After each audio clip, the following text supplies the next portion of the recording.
Well, it is 6 a.m. in the Mile High City. Good morning, Denver, Colorado. Billy and I are going to try to get back to Houston. You can hear his conversation with Trump. Yeah, we're you so might close like to the that. election. Might do that, and then maybe talk about it afterwards. So, yeah, go ahead. Figure out how to make sure that happens. Working on that. I think I can make it happen. So we're going to all find out together. This will be fun. Yes. We have so much news to cover. I mean, there's not enough time. Everything from the Aurora Police Department emails, migrant gang storing boiling water on residents here in Aurora. It gets worse. 7 o'clock. Clem, former Yuma sector border chief, is going to join us, talk about illegal immigration. I got Steve Schuck at 8 on school choice, and then we're going to dive into the John Kelly New York Times interview. So much to cover. Let's start with news.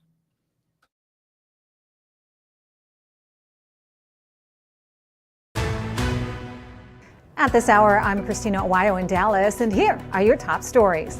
Some pretty major backlash being felt by the Pennsylvania McDonald's that hosted Donald Trump, coming from the political opponents of the former president. In fact, Yelp announced that they had to disable reviews after the location was flooded with negative one-star reviews from anti-Trump people looking to put the McDonald's out of business. And the visit seemed to trigger elected officials as a trio of senators were so upset that Trump was working the drive-thru that they decided to send a letter to McDonald's. Democrats Bob Casey, Elizabeth Warren, and Ron Wyden sent the letter to the CEO of the fast food giant one day after Trump worked the fryer, accusing the restaurant of price gouging. The political play prompted Casey's GOP challenger, Dave McCormick, to speak out, saying Casey was using, quote, vindictive pressure tactics simply because he doesn't like Donald Trump. Authorities say a 15-year-old boy will be held pending charges in the deaths of 5 people at a home east of Seattle. The King County Prosecuting Attorney's Office said the teen waived his right to appear in court on Tuesday. He was ordered held on 5 counts of murder and 1 count of attempted murder in connection with the killings. A child was also hurt and hospitalized. Police have said they believe everyone involved was related. The 15-year-old's defense attorneys say he has no criminal history and asked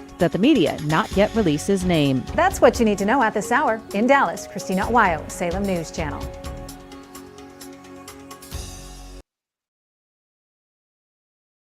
Mostly sunny skies, but becoming a little bit windy later today as a front is approaching the region. Highs will reach low 70s, but turning cooler this afternoon and windy. Clear tonight, areas of frost, lower to mid-30s. Partly cloudy Friday, cooler, mid-60s, 70s Saturday, Sunday, and Monday. Turning colder, showers return by Tuesday and Wednesday. Weather sponsored by Colorado's Best Roofing, reminding you to protect your home from the harsh Colorado weather and schedule your free, no-obligation roof inspection today at roofingcolorado.com. That's roofingcolorado.com. Meteorologist Don Day in the 710 KNUS Weather Center. Mostly sunny skies, but becoming a little bit windy. Where you'll always pay half price. Why pay retail when you can get what you want at 50% off? Just go to RockyMountainBargains.com and save. Here's this week's featured item. $100 gift cards from Sean D's Persian Grill in the Denver Tech Center. Get them now for half price. Get it now at RockyMountainBargains.com for 50% off. RockyMountainBargains.com, where you always pay half price. Restrictions apply. Go to RockyMountainBargains.com for complete details.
Welcome back to the Jeff and Bill Show. We're going to cut into Hugh Hewitt here. He's talking to Donald Trump.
All right, we'll continue. I think that's a bad connection between the president and Hugh. Oh, that's painful. I feel bad for Hugh because big interview after everything that came out last night, which we're going to talk about. Yeah. And I'm not afraid to talk about this. We need to. Is Donald Trump some Jeffrey Epstein groping Hitler wannabe? Yeah. Holy cow. They're just throwing everything at him yesterday.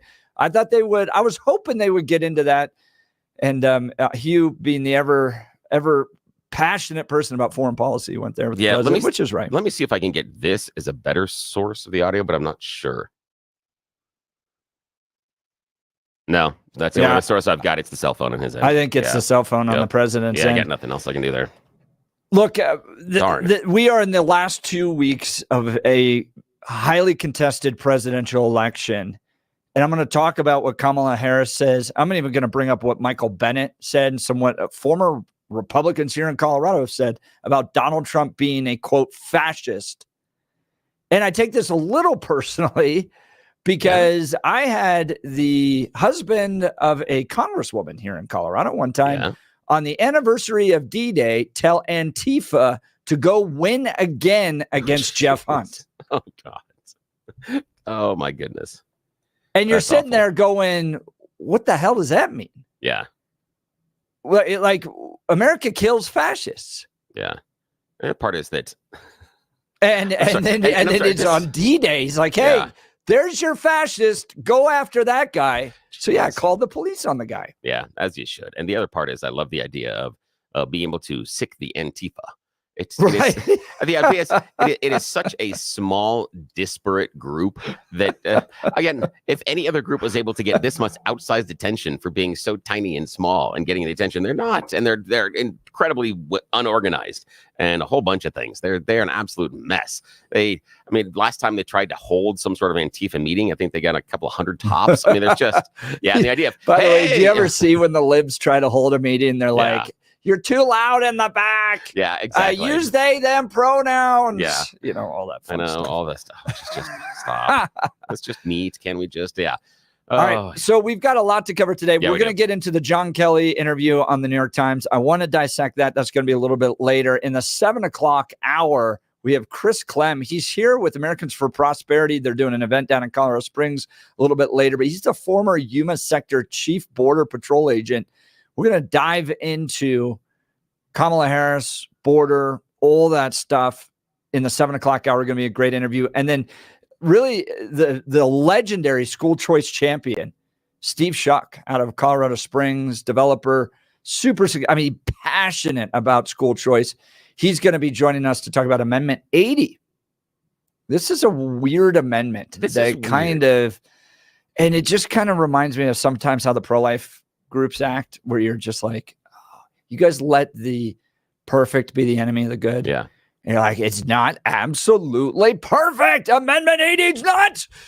Yeah. Therefore, we will stand against it in its entirety. And every argument I've read about the conservative opposition to Amendment 80 is that something sometime later may happen. Yeah, I'm really shocked that this one is causing so much consternation on the conservative side of the aisle. I get there are times in which you are surprised what develops and what the issues are. This one has really surprised me. I never would have had that on my bingo card. If you remember, it was a Prop 115, the late term abortion. Yeah, there were pro-life groups that were like, it doesn't ban abortion entirely. Yeah, that's I'm opposed to it. And you're like, guys, are you kidding me? You have a choice, right? This is a yes or no choice in front of you. Yeah. Do we want them to stop just doing this right now? We can get to the other stuff later. We can, which is part of the issue that,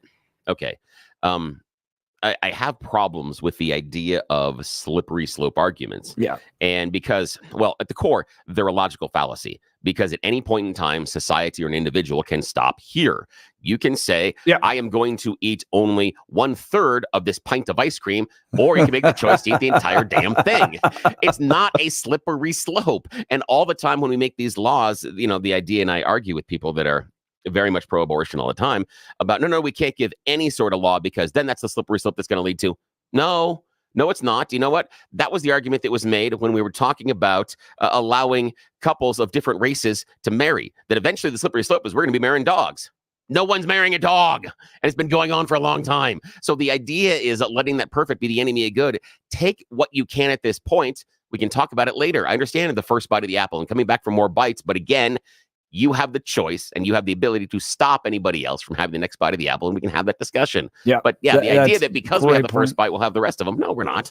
So Schuck's going to join us in the 8 o'clock hour. And then, like I said, we're going to dive into this New York Times. I found this thing fascinating and John Kelly totally not believable. I'll tell you why. Really? But, that's interesting. Yeah. You listened to the audio too. I'll be interested to get your take on it.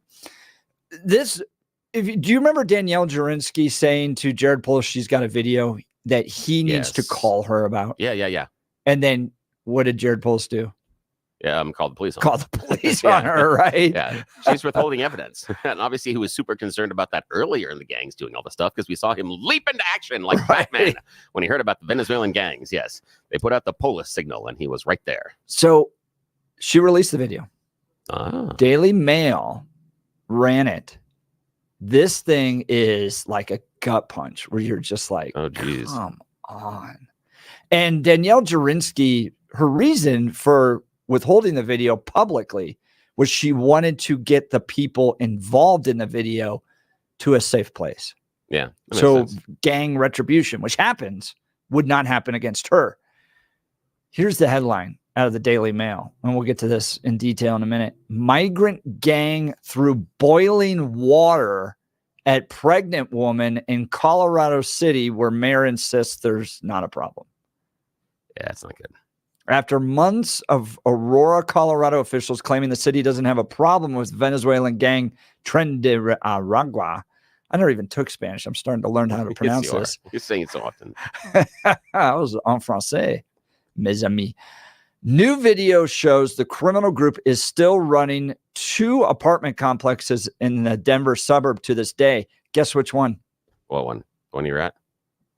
Yeah, that's what it's. Yeah, Whispering Pines. And I told you this the day we were there, where like I've walked through the streets of South Africa, some of the poorest parts of South Africa. I've done mission trips to Mexico, central Mexico, places where drug cartels are operating. We had to bribe our way in order to build an orphanage in central Mexico. I spent 4 days with Palestinian protesters and Antifa. Never felt as scared. Wow. As I was at Whispering Pines. And it was the slow cars just going by, taking pictures of us. You were like, dude, we are clearly on somebody else's turf. Jeez. We're going to give you the details of this in a second. On a lighter side, there's a great event coming up November 15th. Think of this, just 10 days after the election. Colorado Christian University invites you to an exclusive luncheon and lecture on Friday, November 15th, featuring the 48th Vice President of the United States, Mike Pence, his wife, former Second Lady Karen Pence. In partnership with the Centennial Institute and CCU President Eric Hogue, this event offers a unique opportunity to engage in conversation with Vice President Pence, one of America's most dedicated public servants, sharing his insights on the future of the conservative movement.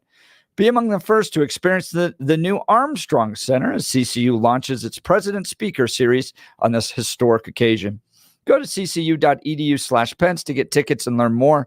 Limited tickets are available for breakfast with Karen Pence, lunch with Mike Pence, and morning and evening lectures. Throughout the day, you'll engage in conversations on leadership, faith, and service with these distinguished guests. Please join CCU on November 15th for these events with Mike and Karen Pence. Go to ccu.edu/Pence to get tickets and learn more. That's ccu.edu/Pence. When we come back, I'm going to dive into what gangs are doing now to intimidate pregnant women here in Aurora. These Venezuelan gangs, this is heartbreaking, and we really need Colorado to step up and address this. You're listening to the Jeff and Bill Show. Denver's talk leader, News Talk 710, KNUS.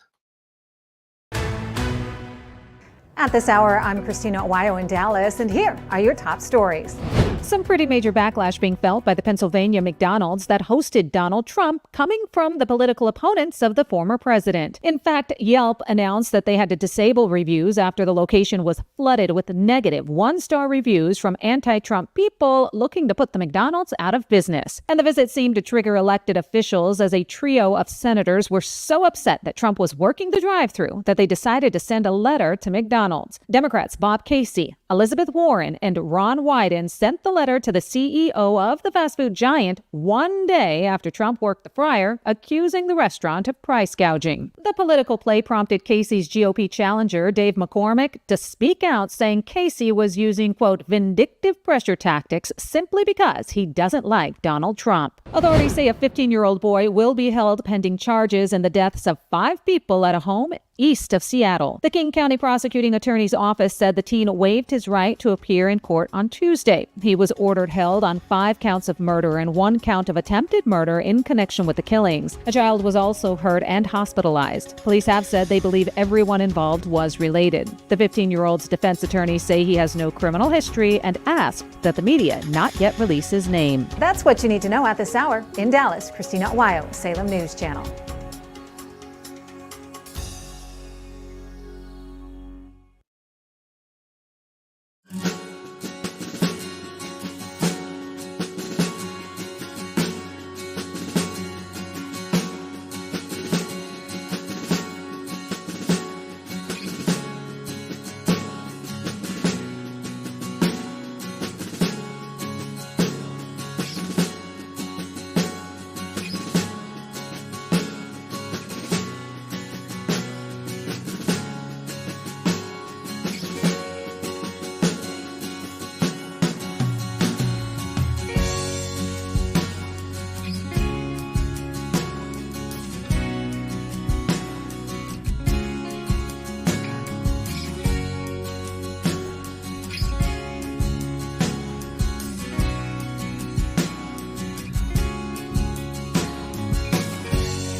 Welcome back to the Jeff and Bill Show. My goodness, the news that continues to come out of all the TDA gang stuff happening in Aurora. This just won't die. I mean, CBZ Management, remember the company that actually manages that? Yeah. They have gone like to war over this. They've got a whole active Twitter account now. They published yesterday that the police knew about the TDA gangs taking over their properties as early as September 22nd of 2023 and didn't warn us. Worse, they put the onus of security on our employees without us knowing the danger. And they've confirmed the authenticity of this email that comes from, September 22nd of 2023, talking specifically about the TDA gang at that address, at that Nome address. This is just wild. Well, if you remember last week, Danielle Jurinsky had a video. And during the Aurora City Council meeting, she asked Governor Polis to contact her to talk about this video and that she was going to release it to the press, but she wanted to talk with him first. The reason why she wanted to talk with him first, and by the way, Danielle's going to join us tomorrow, 8 o'clock hour, was she was concerned about the people in the video and retribution from the TDA gang against them. Now, Governor Polis called the police and said, turn it over to the police. There's no indication that Danielle Jurinsky ever withheld this from the police, but she wanted to communicate directly with the governor. She used her position to try to do that. I don't know if they spoke, but they released the video yesterday. It came through the Daily Mail, and I'm hoping, and we'll talk to Danielle tomorrow, that they got this couple some help. Here's the headline. Exclusive to the Daily Mail, migrant gang threw boiling water at pregnant woman in Colorado City, where mayor insists they're not a problem. After months of Aurora, Colorado officials claiming the city doesn't even have a problem with Venezuelan gang TDA, new video shows the criminal group is still running 2 apartment complexes in Denver suburb to this day. The footage shows a woman who just gave birth a week ago saying she was burned with scalding water by mobsters while pregnant who terrorized her and her husband, the Guatemalan migrant. And Bill, I got to tell you, the division we saw down there was not based on race. It was based on nationality. Yeah. The Guatemalans hated the Venezuelans. The Mexicans did not like the Venezuelans. The Venezuelans didn't like the blacks and blame them. It was, you want to talk about division. Holy cow. The Guatemalan migrant is a resident of Whispering Pines apartment, one of 3 Aurora properties where the bloodthirsty South American gang has taken control in recent months. The new mom added she went into labor early due to the stress caused by living in constant fear for safety, as multiple units in her complex, including the people who live directly across the hall from her, are TDA.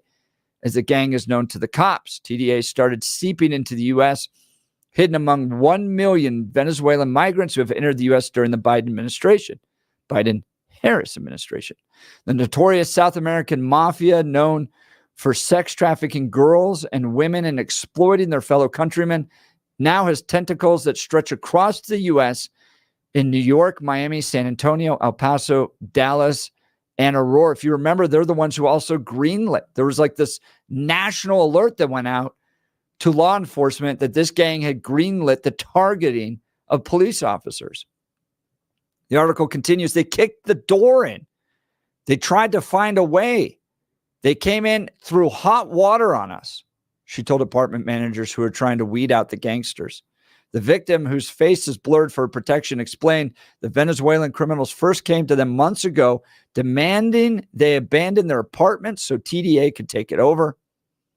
Rental properties are key to the syndicate's growth in America and ability to make money, law enforcement officials told Daily Mail. Prostitution is the big moneymaker. And the thing with prostitution is that it brings guys in that they can sell dope to, said John Fabricatori. We know that name, the former director of Immigration and Custom Enforcement in Colorado. Explained in September. These guys come in, they meet with John, shake them down, see if they want to buy drugs. They start with moving these girls through. And if you go in these apartments, you'll see these young girls. It's bad. When the Venezuelans refused to vacate their unit, they were met with extortion. As the thugs said, the couple needed to pay them rent if they were going to continue to live there. It's like the same story we've heard over and over and over again. After the expectant couple refused, the front door was kicked in. Then they were attacked with boiling water, forcing her into early labor. I was never at peace, the victim said in the October 10th clip provided to the Daily Mail by law enforcement officials. Do you want to make a police report? I can't kick these people out unless you file a report, the apartment manager urges with the help of a Spanish translator. She agrees to talk more, but only from the privacy of her apartment so that TDA members who live directly across the hall from her don't listen in. My goodness. So tomorrow in the 8 o'clock hour, Danielle Jurinsky is going to join us to give us an update on this. But I mean, at this point, I got to hear from Mike Kaufman. Yeah. Because I always really like the guy as a leader, but this thing is spiraling out of control. We went down there, saw the problems firsthand, and why city officials continue to ignore this problem, aren't fully transparent. I mean, why is there a tweet today about the fact that the Aurora police knew about TDA at this particular apartment complex, or one of the three, back in September 2023. This whole thing is so bizarre to me. I don't get why elected officials aren't, well, this is everything we knew about it, and we should have acted quicker. It's this obfuscation. Yeah, there you go. I knew what word you were looking for. There's a thing the landlord coming out worries me a little bit, as far as I believe what they're saying is true, but it also strikes me a little bit as a CYA, because they're saying is the police didn't fix this. However, you're the landlord. Oh, I'm sure. And dude, I've talked to people that have worked with this management company. Like, I can't say. Yeah. Oh, yeah. But they're like, no, these guys didn't pay. Yep. They're bad. I think it's like anybody who had kids and you're like, both can be wrong at the same time. Exactly. Yep. You're exactly right. And that's it. Both were wrong because the management company didn't take any sort of precautions, didn't do anything to make sure that things were repaired, didn't even hire private security, which could be something they would have the ability to do there in order to say, hey, we're doing this because of what we're doing. And in fact, if you would turn around and say to some of the apartment renters and say, we need to raise rent a little bit because we're going to spread the cost of this security over the course of the building, it's going to be a minor, but yes, a couple of dollars a month for everybody. But together, we're going to make sure that you're safe. Or can they look for something with government grants or anything else? Because some of those people that are living there have subsidized income. So there's certain things there. And that's what I look at is the landlord going, nope, nothing to do here. But then it also seems like, at least from what we know now, inaction based on Aurora police. Now, again, not the rank and file men and women that are sitting there in the patrol cars and stuff this morning or walking the beats, which rarely happens anymore. But the more the idea of the structure, not looking at this being a potential significant problem.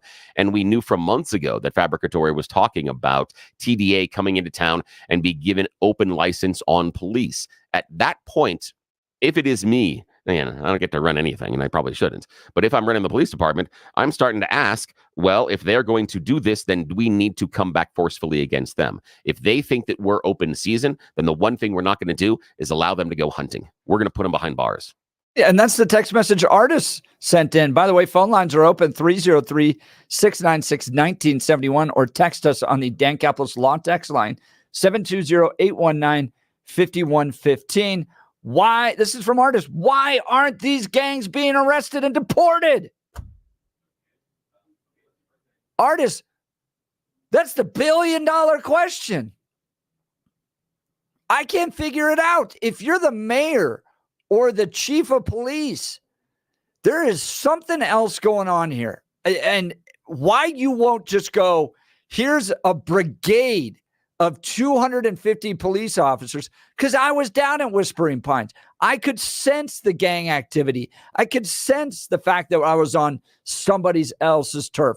I felt unsafe. We're sitting down there with Mark Crowley, who's a former police officer, and he's got his spidey sense going up to level 11. that there's something not right there. Why not saturate the place with police officers, figure out, go door to door, figure out what's going on in these apartment complexes and take care of it? I mean, what other thing do you have going on in Aurora that's making international news at this point? I don't get it. Clean it up. Protect your own people, even if you care about the illegal immigrants. Those are the people being victimized here. We saw it down there. That this TDA gang is going after them because they know they can't call the police. It's something that's got to get fixed, and these headlines continue to come out. And thank God, it feels like the only people that fought for this, that really fought for their community, were John Fabricatori and Danielle Jurinsky. Yeah, they're the only ones that were raising their hands and saying, and hey, look what's going on. Stinks is that the dang voting block's going to put Jason Crow maybe back in. Yeah. I mean, it's just it's such a big hill for Fab to climb. But look at how much this guy cares about the community. By the way, he's running against Jason Crow and CD6. Let's go to Ann in Arvada. Good morning, Ann. You're on the Jeff and Bill Show, News Talk 710 KNUS. Good morning. Hi, guys. I'm in Littleton, but that's okay. I read an article. Boy, this has been way before it got to be a huge, big storm, that the management company tried to hire security and extra cops. They wanted them on site, every floor or something like that. And they couldn't get them. They didn't have any. There were none available. I mean, not enough cops. Look, and I'm all for management companies providing good security. Yeah, it's important for them to do that. But that's like a guy at the door, okay? Taking on a South American organized gang is not the job of a management company. It's the job of the police. Yeah, well, apparently they just weren't coming too. I mean, the idea that I got from that article was they tried, and they tried to have on-site guys as well, which again is more of a security thing. And I agree with you. Geez, but it just sounded like there's just not enough guys. And we've been hearing about the Aurora Police Department being understaffed and, all kinds of issues. But I just feel like these guys are opportunists. They knew where to go. They set up shop, and they're just having a heyday. And there's not a lot we could do because we don't have enough people ready to put over there. Yeah, no, and maybe true. I understand what you're saying about this one. Here's where I'm uncertain about the story coming from the landlord, because what I'm hearing from what you were saying, and I haven't seen that story, is the landlord is asking for more police to be there. And that's an okay request. But it may be, as you're talking about, as in Jeff's talking about, they wouldn't have the manpower to do it. And where I'm looking at is that's when, if the landlord thinks there's a reasonable assumption that his or her tenants in the building are going to be harmed, they need to take a step, in my mind, for private security. And I thought they tried that too. Well, the thing is, I can find 12 just in a basic search right now in the vicinity of that place, 12 private security companies. I have a hard time believing that of those 12 security companies, they got nobody. I'm pretty sure that they have employees, and I've been to enough events lately, and I've seen a ton of private security. So what I question on the landlord side is, were they just reaching out to the police? And if they did contact private security companies, I want to know what that conversation was like, because it seems highly unlikely given the number of private security companies in Denver. And again, some may provide the right amount of security, some may not. Some may only be the thing like at the concerts where the people stand there with the vests on and they search their bags. That may be the only thing they provide. So I don't know where that is, but I would love to know more about that, because I just feel, again, both sides are wrong. I feel that there were mistakes made by the Aurora police, and I feel there were mistakes made by the landlord as well. And that's why we're in this mess. I'm sure that's more the truth, that type of thing. And we certainly it's hard to retrace steps at this point. But I would assume that part of who would want to do that job, first of all. Maybe there are people who do. I guess that's the whole point. There are guys who are brave enough to get in there and want to be the wall between the gang members and the regular just residents. But that'd be a heck of a job. Oh yeah, and I get it. And imagine being a private security officer and being told you're going to go into a situation in which you're going to face a very dangerous situation for a police officer. This isn't your necessary normal security detail. This would be something that is much more hands-on. Yeah, that's a great point, Ann. Yeah. All right, guys. And really appreciate the call. Light on it. Thanks so much. And again, Danielle Jurinsky will be with us tomorrow at 8:00 to talk about all this. And I'm really grateful for her leadership on this. But Mayor Mike Coffman needs to sit down and just go, I don't ever want to see a headline like this again in my city. I'm tired of it. I don't want rumors of TDA. I don't want to see their heads pop up ever again. Get control of it, chief of police. Yeah. And here's the other thing is my wife spent just decades in public relations. She's no longer right now. But one of the rules that she always talked about is be first. If you're out there first, you 100%. Get to set the narrative.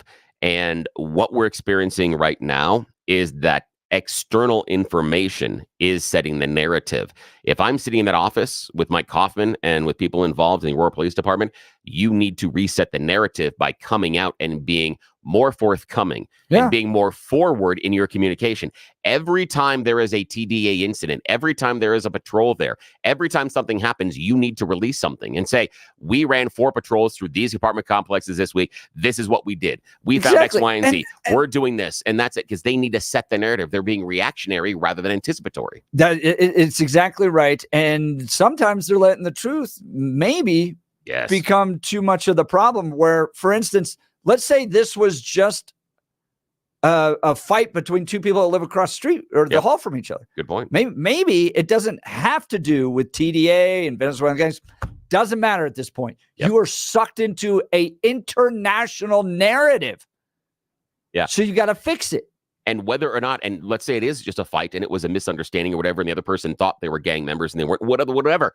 The problem is the narrative has been established. Yes. And so you're now reactionary to what happened. And they're going to have to, and the Aurora Police Department and the city of Aurora is going to have to react to this video released by Danielle Jurinsky rather than being anticipatory. Exactly rather than setting the narrative. Right. Well, you know what narrative you could set for us? Yes, I can set a narrative about getting rid of your pain. We're talking about getting rid of the Venezuelan gangs, but I got to take another tact here. I got to talk to you about an amazing company that I'm working with that has just reduced the pain in my life. I thought, when you get older, I saw the older people around me growing up. They were all complaining about what hurt. I thought that's what happened. It doesn't. It shocked me to find out that you don't have to get older and live your life in pain. That's what I was expecting, and that's what I was absolutely experiencing each and every day. But then I found the team at Balance Wellspace, and they have changed my life. And I want them to make the same change in your life. Here's the deal. Balance Wellspace is different than the treatment you're getting right now because it is integrative medicine. What that means is you've got physical rehabilitation, wave therapy, regenerative care, trigger point injection, chiropractic care, neuropathic care, and so much more. A whole bunch of cutting-edge Star Trek type technology that's all non-invasive, but all focused on making you feel better and getting back to doing the things that you really, really want to do, but aren't anymore. Don't let that pain constrain your life. It was constraining mine and stopping me from doing things with the kids, the families, going to concerts. I'm not doing that anymore. And boy, is my wife glad that I can do more of the stuff in the yard. Yeah, that's a real big plus for her. The fact that I can get out there and do the weed pulling and everything else. It's been fantastic. It's changed my life. And this is the deal. You go into Balance Wellspace. You contact them at balancewellspace.com. They do a personal evaluation. They take a look at everything going wrong with you. They take the pictures. They ask you about it. And then most importantly, they also set goals. What is it you want to do? And what is it you're not doing? And then they go to work. Cool thing is this. Every couple of weeks, they come back and they reevaluate you. They talk to you about where you are, what's still hurting, what's feeling good, what treatments have been really, really working, and what ones they may need to change a little bit and tweak to make sure you're feeling better. When's the last time your medical team that's dealing with, the stuff that you have all got together and talked about you? You're going to a whole bunch of different offices across the city, taking time out of your day, different parking, everything else, but they're never coming back and circling back around to talk about you. They're never sitting there and getting on a Zoom call going, well, how are our multi-dimensional treatments impacting life? And are we getting you to where you want to be? They don't. That's the difference at Balance Wellspace. They're going to make sure you're the focus, and they're going to talk regularly with you and together about your treatment plan. I was just there yesterday, and they did some work on my knee and knocked out some stuff in my shoulder that has been bothering me, did some wave therapy there, so getting rid of some more of the built-up scar tissue, and I feel great. I want you to be able to experience the same difference in your life. You got to reach out to them. Talk to Dr. Julie, Dr. Jess, balancewellspace.com, balancewellspace.com. Brand new office is in Lowry, right across from Hangar 2. It is so easy to find, but you can't start feeling better until you make the first step. Don't wait. There's no reason. The quicker you start, the better you can feel by Christmas. But you got to take that first step. Balancewellspace.com, balancewellspace.com. Help them make the same change in your life they made in mine. And most importantly, tell them we heard about them here on the Jeff and Bill Show. I was talking to them yesterday. I was there in the office, and they said they're hearing from a lot of our listeners. I sure appreciate you letting them know when you call that you heard about it here, because it helps us out a lot. So thanks a lot, and give them a call, balancewellspace.com. Thanks. Great to hear, Bill. We'll continue. You're listening to the Jeff and Bill Show. Denver's talk leader, News Talk 710, KNUS.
All right, Billy, let's give the people what they want. Yes, it is that time of the morning where we get to make questionable decisions with you. We call it You Choose the News. It's America's favorite fake radio news game show. What are we doing? We're actually goofing off and having some fun with you because nobody in charge is up at this time. Yes, they have no idea that we waste valuable airspace and time doing this, but this is what happens when we're left unsupervised. Just a reminder, see if this happens live and come play You Choose the News with us live at IHOP, located at 225 and Mississippi Avenue. We are going to be there next Tuesday. You can come and see how we do You Choose the News in person and have some delicious pancakes. All righty. Now, you know how we do this, Jeff. We scour the interwebs for mere moments this morning. I choose the stories and then give them even dumber headlines to play this fake radio news game show. Here we go, my friend. Blake Olson is off today, so you get to choose all three. Can you handle the pressure? Here we go. Headline number 1, that's Frankenstein. Headline number 2, winner, winner, chicken dinner. Headline number 3, it was a book. And headline number 4, gives me indigestion. Your choice, sir? Frankenstein. Yes, it is Frankenstein, not Frankenstein. Now, scientists in China have gone all Frankenstein recently. They have just announced a major breakthrough. They killed a pig and then brought its brain back to life almost an hour after death. Oh, that is so cool. Yes, bringing back zombie pigs. Yes. Now, previous studies have revealed brains can only withstand about 5 to 8 minutes of inadequate amount of blood supply, making a window for successful resuscitation very, very limited. The study used 17 Tibetan mini pigs, cute little mini pigs, and they looked at the inclusion of a liver in a loss of circulation. One study saw 2 groups of pigs subject to brain, loss of blood flow for about an hour and a half. The other group had liver loss of blood flow, and the other did not. And the control group that had the least brain damage when the pigs' brains were examined were the ones that had the liver activity as well. So somehow, the dual blood flow. But again, we're making zombie pigs just in time for Halloween. Perfect. I've been doing the Wim Hof breathing technique. I can hold my breath now for 3 minutes. So that works well. Almost 5 minutes, That's which would fantastic. shut off my... See, that is wonderful because think about this, that when you and Mrs. Jeff are arguing, you can say, I'm just holding my breath. And see what happens. Practicing my breathing technique. Exactly. All righty, sir. Winner, chicken dinner. It was a book or gives me indigestion. Winner, chicken dinner. Winner, chicken dinner. Congratulations to Bobby Allison. Bobby Allison has won the Myers Brother Memorial at Bowman Gray Stadium, Winston-Salem, North Carolina. Yes, you might be going, wait, car race? When the car happened? Yeah, the car race happened August 6th of 1971, but he wasn't named the official winner until yesterday. NASCAR had never announced an official winner, despite the fact that he got a trophy in Victory Lane. Why is this important? Well, the issue is that it actually changes Allison's total number of wins over the course of his career, and everybody cares about that. So Allison now has an official 85 wins on his career list, moving him out of a tie with Darrell Waltrip and into sole possession of 4th place for NASCAR Cup Series wins all time. Yeah. So somebody with free time dove into all that. Yeah, somebody in his family. Yeah. Right. All righty, final choice this morning, sir.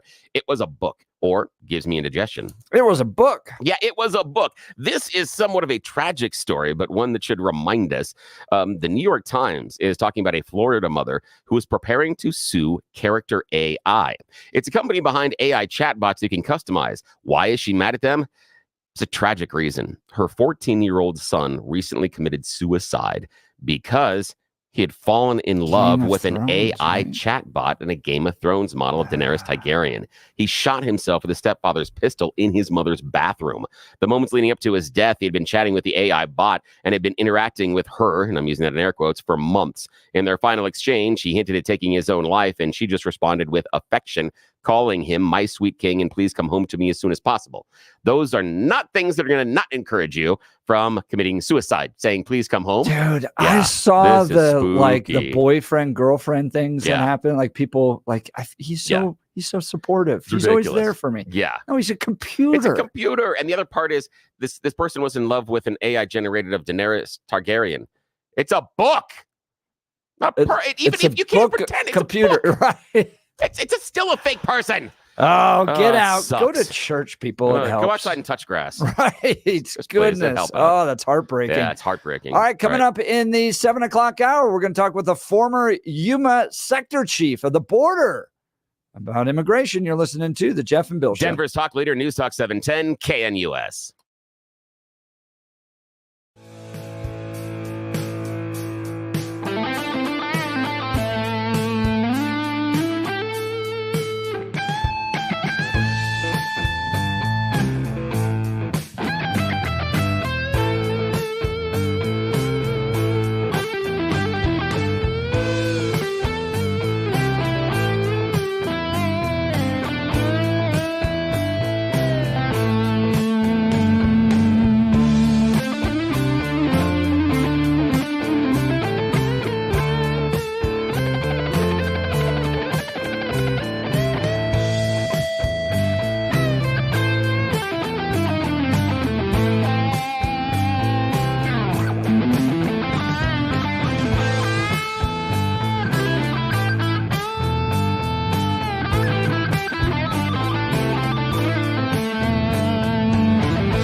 It is 7 a.m. in the Mile High City. Good morning, Denver, Colorado. You've tuned in to the Jeff and Bill Show on 710 KNUS. I'm your co-host, Jeff Hunt, along with Bill Thorpe, bringing you the freshest insights and hottest takes from the right, left, and center. Congratulations. You just woke up in the greatest country in history. Let's get to work. We have an entire hour planned for you of engaging discussions, critical analysis, but most importantly, your calls and texts, because this is where Denver's voice is heard loud and clear. So grab a cup of coffee, Denver. Let's dive into the issues that matter most to you right here, right now. Coming up after the news, Chris Clem's going to join us. He's the former Yuma sector chief, Border Patrol agent. He's in town with Americans for Prosperity. Talk about what he saw and what he thinks about this upcoming election with regards to illegal immigration, protecting our borders. You're not going to want to miss this conversation. In the 8 o'clock hour, Steve Schuck's going to join us, school choice champion, talking about Amendment 80 and why you need to support it. And then we're going to dive into John Kelly's interview in the New York Times, which at this point, I think the Kamala Harris campaign is just in absolute panic mode. And they're trying to make, the news dump yesterday against Donald Trump was almost laughably bad.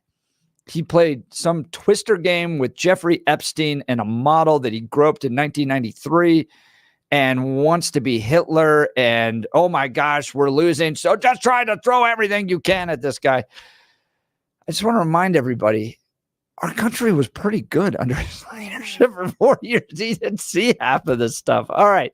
But first, let's check in on the news. Good morning.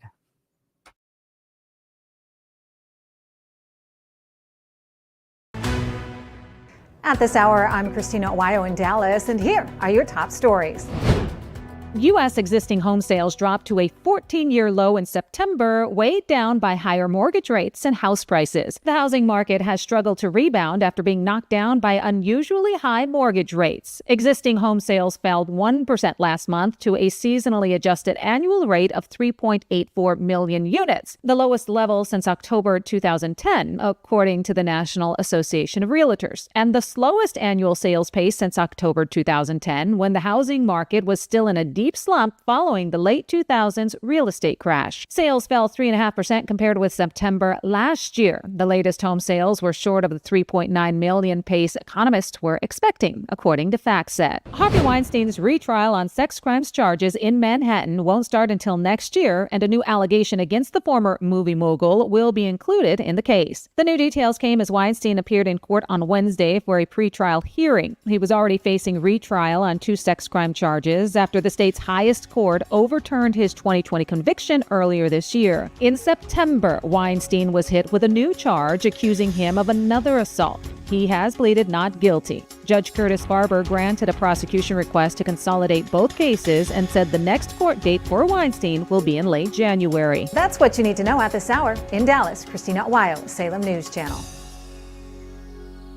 Mostly sunny skies, but becoming a little bit windy later today as a front is approaching the region. Highs will reach low 70s, but turning cooler this afternoon and windy. Clear tonight, areas of frost, lower to mid-30s.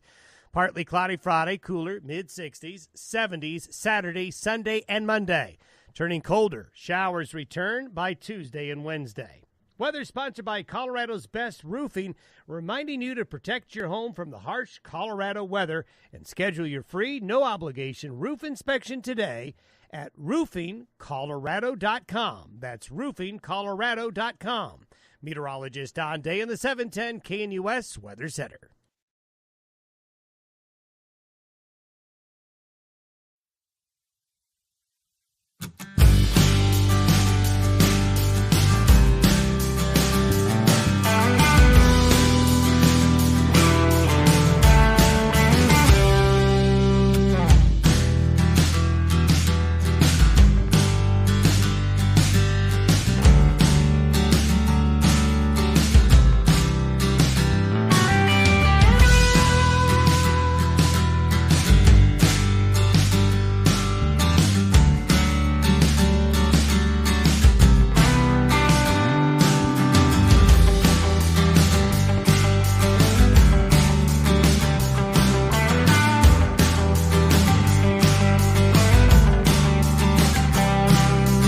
Welcome back to the Jeff and Bill Show. Joining us is Chris Clem. He's the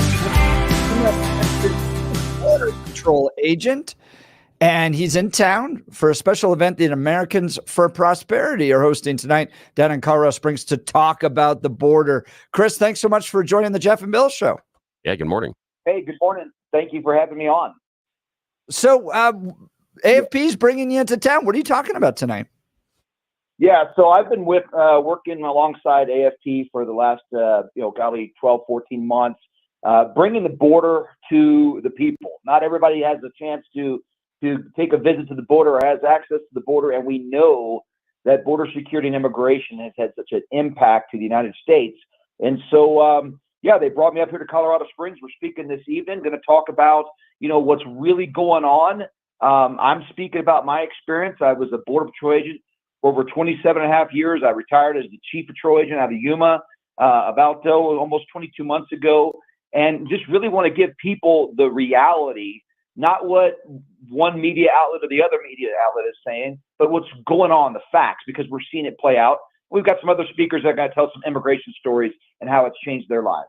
Yeah, this is so powerful. I mean, first of all, thank you for your years of service. Thank you for keeping our country safe and all the work that you had to do there. So give us your perspective. What's really happening down there at the border?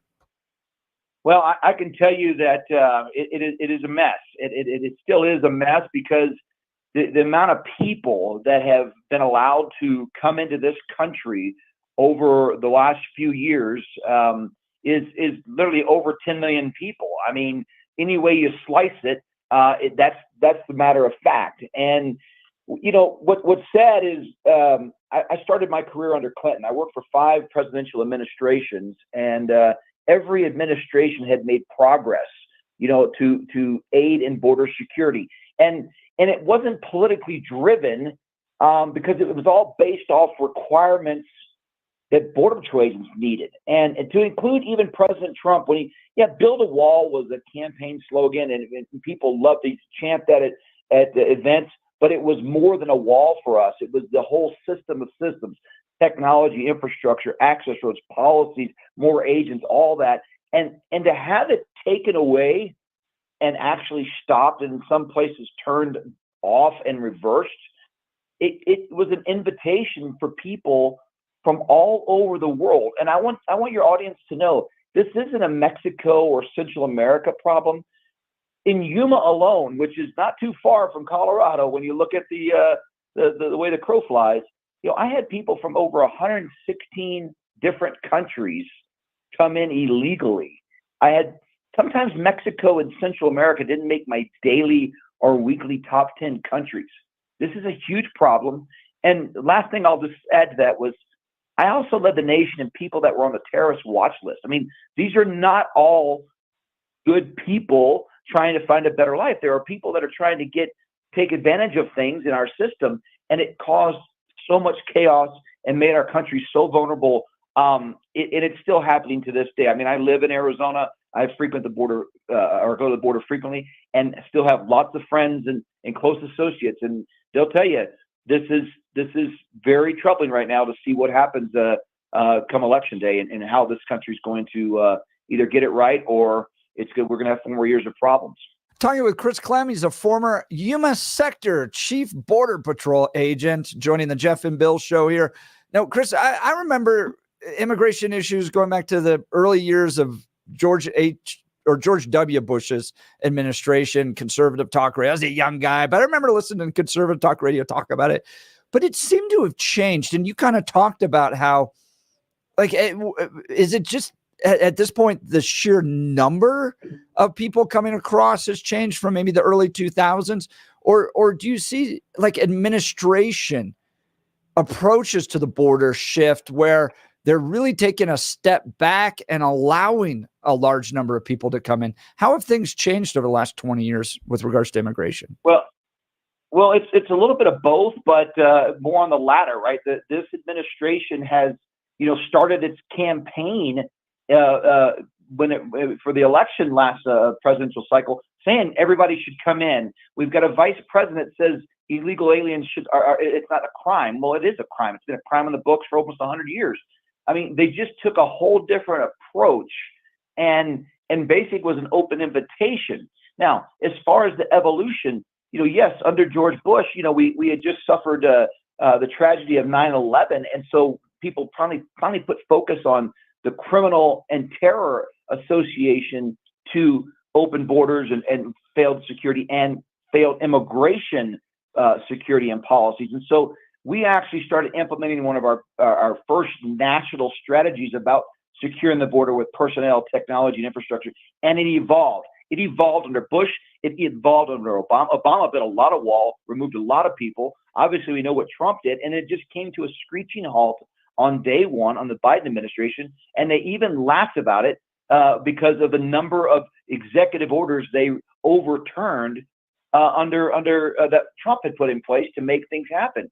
So, and you just see this a different breed of people coming in, just like in our own communities, in our own society. The culture has changed a little more, adversarial. They're punchy a little bit. We're seeing that as well with demographics that are coming in, and probably we've got people from countries that don't like us. 50,000 Chinese nationals have come in illegally in the last 2.5 years. Not all of them are bad people, but boy, if this 0.5% were subject to coercion and espionage because of geopolitical reasons, that's a problem. Talking with Chris Clem, he's the former Yuma sector border patrol agent, chief border patrol agent. And Chris, Kamala Harris is out there saying, well, we need to have a legislative fix. And good friend of the show, regular on here, is John Fabricatori, regional director of ICE, running for Congressional District 6 here in Colorado, who says, no, we just want to do our job. We don't need new legislative fixes. Where do you fall on that line? Is there brokenness with the system that needs to be fixed in Congress? Does Kamala have a point? Or do you guys Border Patrol agents just need to be empowered to do what they were originally asked to do in the first place? Yeah, I would tell you that John's right. We just need to be able to do our job. And he worked for ICE, and ICE has taken the brunt of this as well. Don't forget that. The vice president wanted to abolish ICE and reimagine ICE, alluded to them as the KKK.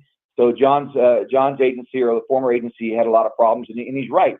Our agents and our officers throughout the immigration enforcement pendulum have the authorities. We just need the policies are the most restrictive coming out of the department. So let us go out there and secure the border. Let us, catch and process and put people in front of the judge. Let the judge decide. And so many of the people that come here do not even meet the very minimum bar to claim asylum, which is what the narrative is from a lot of the people from the administration and their supporters. These are people that they just want to find a job, or a better life. Well, so do all of us. Blaming Congress is the easiest thing for the executive to do because they can shirk their responsibility and say, well, if Congress would do this, it's been in the law. Everything that we talk about, everything the agents need, it's there, and Congress just needs to appropriate it. That's one good thing. But we just need people in the White House and throughout the executive branch that have the willingness to protect America. What's happening now is nothing less than a betrayal. The U.S. government's job is to protect us, protect our borders, protect us domestically, and protect us abroad with our military, and make sure that we have a strong economy. Other than that, get out of our lives. But stop making all these things up and blaming people. Just let our agents and officers do their jobs. Wow, powerful words from Chris Clem, former Yuma Sector Chief Border Patrol Agent. Now, Chris, we went down to Whispering Pines. This is one of the apartment complexes in Aurora that has been overrun by the Tren de Aragua gang, TDA, from Venezuela. And here's what was heartbreaking to me. I'm historically, I'm a pastor trained. I have a heart for people. I've done missions in Mexico before, care for these people. And I met people that believed a lie propagated by the Biden-Harris administration. And there's a tremendous amount of brokenness, particularly among the women at this apartment complex. They believed in this, just get to America. Go through whatever you have to go through. Here were women that crossed through 7 different countries, raped and assaulted all along the way. They get up here, they have to live in the shadows. They can't have the same opportunities that you would if you followed it legally. So they could have gone through the right pathway, but somewhere along the line, they believe that it would just happen. Obama, Kamala, they'll make it all better for you if you just get here, or Biden, Kamala will make it all better for you if you just get here. And they're tremendously broken people. I guess what breaks my heart is that this administration has said to people, we have a policy. Ignore coming here legally, suffer through 7 countries, be abused. And when you get here, you can live in the shadows. And she looks down at me. One lady goes, I should have never done this. I can't imagine the heartbreak you have to see of the tremendous amount of human suffering that takes place because of what Joe Biden and Kamala Harris have done with their policies. Do you want to comment on that? Yeah, that's a hard act to follow right there, because that is the reality. I'm repeating what you said. That is the reality. Secure borders make things better for everybody. Following the rules make things for everybody. What you described has happened over and over again, upwards of millions of times, where people have believed the false narrative that is coming out of the White House. And it really is, it's so crazy that they call this a humanitarian crisis, because it is, because they've created it. When you have young women and young girls getting on birth control because they expect to be assaulted sexually along the way, when they witness murders and sexual assaults and abuse by the hands of the smugglers who are profiting hand over fist over these because of these failed policies, that is shameful. And that is not what this country stands for. We are law and order, and we should always remain that beacon of hope for those that are truly being tortured and persecuted. But there is a right way and a wrong way to come in this country. And that's one of the things that, we're doing with Americans for Prosperity. Is we've talked about the need for border security and immigration reform. And so we have our 4 pillars of that AFP is pushing with legislators, secure the border and the ports, increase that American competitiveness, and to what you talked about, clear and predictable rules so people know how they can come here, so they don't fall victim to unscrupulous smugglers and cartel members that are selling them a bill of goods because you've got political rhetoric on coming out of Washington, and the migrants who are trying to maybe flee something or escape or get a better life fall prey to these smuggling organizations, and that's why we've got to clean it up. The laws are convoluted; they're antiquated, but there are laws, and we need to update them and make them smarter and easier to follow, so we don't have these heartbreaking stories. And one last thing I'll comment on, especially with the TVA, is when we create these sanctuary type environments, when we invite people in and allow them to stay, we catch them and release them. When the bad actors that are associated with, so when you have a Venezuelan migrant population that is relocated to a town such as Aurora, where do you think those Venezuelan gangs are going to come? They're going to come over here and continue that human exploitation, because they know these people are here and they're not going to get the support from the White House, and they're going to continue to build on their enterprise. And that's what's happening in these migrant communities that have sanctuary policies, because they know that the very reason, and I think it comes from a good heart, why they don't want to turn people in, but the people they're trying to protect are actually being further exploited by these cartels and gang members and the criminal syndicates around the country. So we've got to clean it up. We've got to secure the border. We need to make things easier, or at least, let's just say this, easier to understand, so they don't fall victim and we don't get people in harm's way. Get at the end of the line, wait in line. This is a privilege to come to this country, and no one should be able to, usurp the laws. I mean, could you imagine your Broncos are in the Super Bowl and you've paid for 50-yard line tickets, you wait in line, and somebody just walks in and takes your seat? That's what's happening. That's what's happening right now with this immigration policy and the lack thereof. No matter what, so letting people cut in line while good, hardworking Americans and migrants that are actually doing the right thing get pushed aside. Well, Chris, and you probably agree with me, by the way, talking with Chris Clem, former Yuma sector chief border patrol agent, some of the greatest Americans out there. I had this experience the other day, last Friday.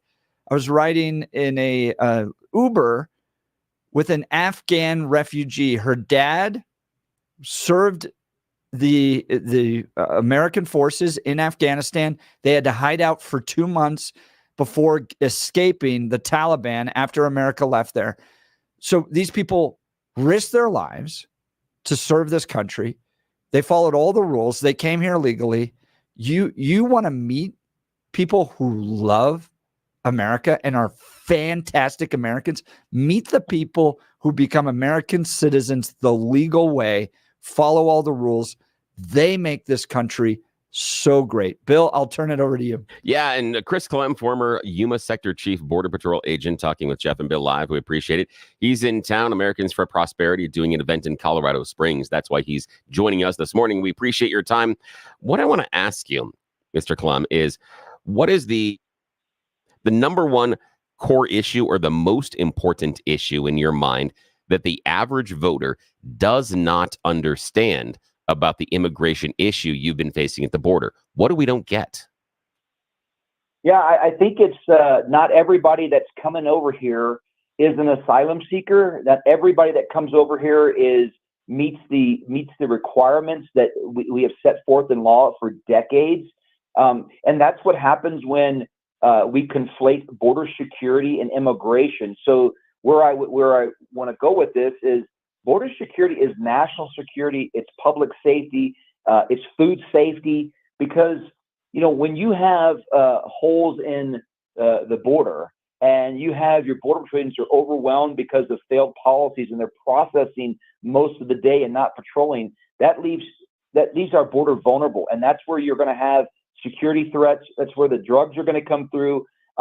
Look, Yuma, Arizona is your grocery box from October to April. When groups of migrants by the hundreds and thousands are walking through lettuce fields, urinating, defecating, it becomes a food safety issue. When people are going directly to community services, it's weighing on the community. And so it has multiple layers of impact. But the most important thing is recognize that a secure border is what is demanded for America. We should not allow people to break our laws. And what happens all too often is the elected officials, some of the mainstream media, they conflate immigration and border security. Yes, they are closely related, but we just want to make sure that we have the lock on our door and that people knock on the front door and we allow them in. We will open that door. I call it tall fences, wide gates, right? Let's build that tall fence to secure the border, and let's have a wide gate that we can open and close in the best interest of America. And people have to come in through the gate. They have to be invited. They have to be on a list. We get to vet them, and we welcome to the party. But you don't sneak in the back door. You don't abuse the system. You don't exploit people that are coming to the country. If you do, you close that gate and we get rid of you. But again, border security is national security, public safety, health safety, all that. And you've seen it play out in the TV. You've seen the horrors of what happens when we just allow people to stay because it makes us feel good. Well, tell some of these victims and angel moms how they feel because we've failed them by not securing the border and not enforcing the law. Chris Clem, former Yuma Sector Chief Border Patrol Agent, dropping what might be the most intelligent thing said on the show in like 2 weeks. And that's because Jeff and I can't be responsible for smart stuff. That's not what we do here. But the idea of delineating border security and immigration, that's freaking genius. I haven't heard it explained that way. And you're absolutely 110% right. And I appreciate you bringing that to our audience today because you are right. They are two different issues and they do have to be tackled differently. Now, you mentioned something in there that is a problem in my mind, and that has to do with, well, the people we've elected. This is the question I've got for you, Chris Clem. Do we think that the people that sit in Congress, regardless of party, do they really want to fix this issue? And the reason I'm questioning whether or not at the core they want to really fix it is because as long as it's still broken, they can run on going back to Washington to fix the problem because they have more work to do. Are you convinced that regardless of party, that our lawmakers really want to fix these issues? Well, I'm convinced there are pockets of good people that want to fix this issue, and sometimes maybe they're not in the majority.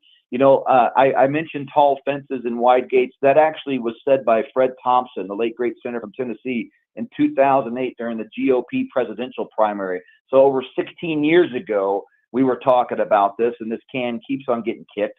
That phrase actually resonated with me, and I used that to delineate, as we mentioned, stop conflating immigration and security. But there are members of Congress, there are members in the Senate that want to fix this because they see it as a national security and public safety issue. I think that is where we're making headway, because it's really hard to look at your constituents saying, I'm not worried about national security and public safety, or having people come in, that's not a big deal. Well, it is a big deal. So I think that we're starting to truly chip away at it, and maybe that pendulum's going to swing back to the right side of going towards getting a secure border. We were very close. In fact, under President Trump, the first 25 years of my career, that was the most secure border in regards to meeting the requirements and shutting things down between the ports of entry I'd ever have, and it just basically was turned off and reversed. So we know that there are folks out there that can get this done. But I also agree with you, when you can have an emotional topic and everybody can talk about an immigration story that they can relate to, it makes it something that is good fodder for campaigning. That's why the common sense people, the reasonable and prudent people, have to stop conflating the two and say, we're looking about keeping our country safe. We need to make our borders secure. We can deal with immigration and what's good and what's not good for the country, but we do that after we have got the plan back in place to secure the border and harden our ports so only the right people and the right things come in this country. Talking with Chief Chris Clem, former Chief Patrol Agent of the U.S. Border Patrol in Yuma, Arizona. He's hosting a briefing tonight, a border security briefing with Americans for Prosperity. They're going to talk rhetoric versus the reality on the ground, the fentanyl crisis, and how electing the wrong leaders has made things worse. It's tonight, October 24th at 6:30 p.m. at AFP in Colorado Springs. The address 7606 North Union Boulevard. If you want to go down there and meet and hear from him, as well as some other great people, including Jesse Mallory, AFP Colorado State Director, and I'm going to be emceeing the event today. So it's going to be a ton of fun. Chris, really appreciate your time today. Thank you, most importantly, for your service to this country. Looking forward to hearing more this evening. Yeah, and thanks for making us sound much smarter. Love that border, security, immigration thing. That's great, man. Yeah, thank you for having me on. Thank you to your listeners, and appreciate the platform. We've got to get it right. We got to secure the border, secure America. Absolutely. And by the way, Americans for Prosperity has their 4 pillars, which are secure border and ports. Number 2, increase American competitiveness. Number 3, create clear and predictable rules for people to follow. And then number 4, provide transparency, accountability, and due process. Great people over at Americans for Prosperity leading on this issue. So would love to hear your calls and texts about this, about the article that came out in The Guardian. I mean, this is heartbreaking news, continues to come out of Aurora. A pregnant mom had boiling water thrown upon her by these TDA gangs as they tried to intimidate her. Yeah, that's hard. Are things going to change? Bill brings up a good point. I think the mandate for Trump to take this seriously is so overwhelmingly strong that he's going to, if he wins and Republicans do well, they'll have wind at their back to get the border hopefully under better control. But we'd love to hear from you. Give us a call, 303-696-1971, or text us on the Dan Caplis Law text line at 720-819-5115. Who do you trust more to take care of the border? Donald Trump, Kamala Harris? And was Chris exactly right? We can't necessarily conflate entirely. They're definitely connected. But immigration issues from border security, do we have to get the border under control, even as it relates to fentanyl and those types of things? Text us 720-819-5115. That'll come directly into the studio here. Hey, I want to talk to you about my good friends over at Gay Ribble and the Empower Home team. Did you know that this last year, over 49% of the homes listed did not sell with the real estate agent who took the initial listing? This cost home sellers thousands of dollars in lower offers and painful holding costs. Gay Ribble and the Empower Home team of Keller Williams have a track record of selling homes fast and get their home sellers 6.1% more money on average, netting their sellers $30,500 more in their pocket. They do this using their own proven proprietary systems and guarantees.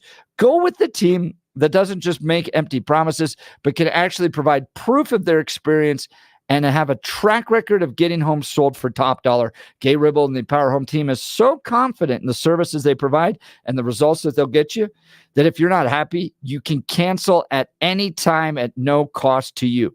This is their cancellation promise. Call 833-301-SOLD or visit gayasthebuyers.com. That's GAYE hasthebuyers.com. I saw a Wall Street Journal article yesterday about how difficult it is to sell homes right now and buy homes. The whole thing is just a challenge. If you're going to go into it, have like literally the pro. Colorado's best. That's Gay Ribble and the Empower Home team. You can't trust somebody that just got their real estate agent or maybe sells 1 or 2 houses a year. You really need the very best in this market to help you get top dollar. She's the best. 833-301-SOLD or gayhasthebuyers.com. We'll continue with the Jeff and Bill Show. Denver's talk leader, News Talk 710, KNUS.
Welcome back to the Jeff and Bill Show. So we just finished wrapping up talking to Chris Clem. He's a Border Patrol chief, former Border Patrol chief down in Yuma.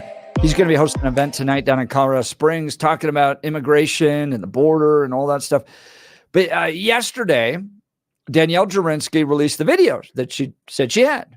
And it's a heartbreaking video. Like, oh, gosh. It's a Guatemalan mother talking about how TDA has intimidated her, wanted her to move out of her apartment. And when she refused to do that, they kicked in the door and threw boiling water on her. And then demanded extortion payments and all that stuff. It's just terrible stuff. So guess what Jason Crow did yesterday, Bill? He dealt with the Venezuelan issue. Yeah. What did he do? So here's what he tweets. Spoke with Venezuelan constituents affected by apartment closures in Aurora to hear about how the impacts of poor living conditions from absentee landlords are going to harm them and the ongoing hateful rhetoric about them.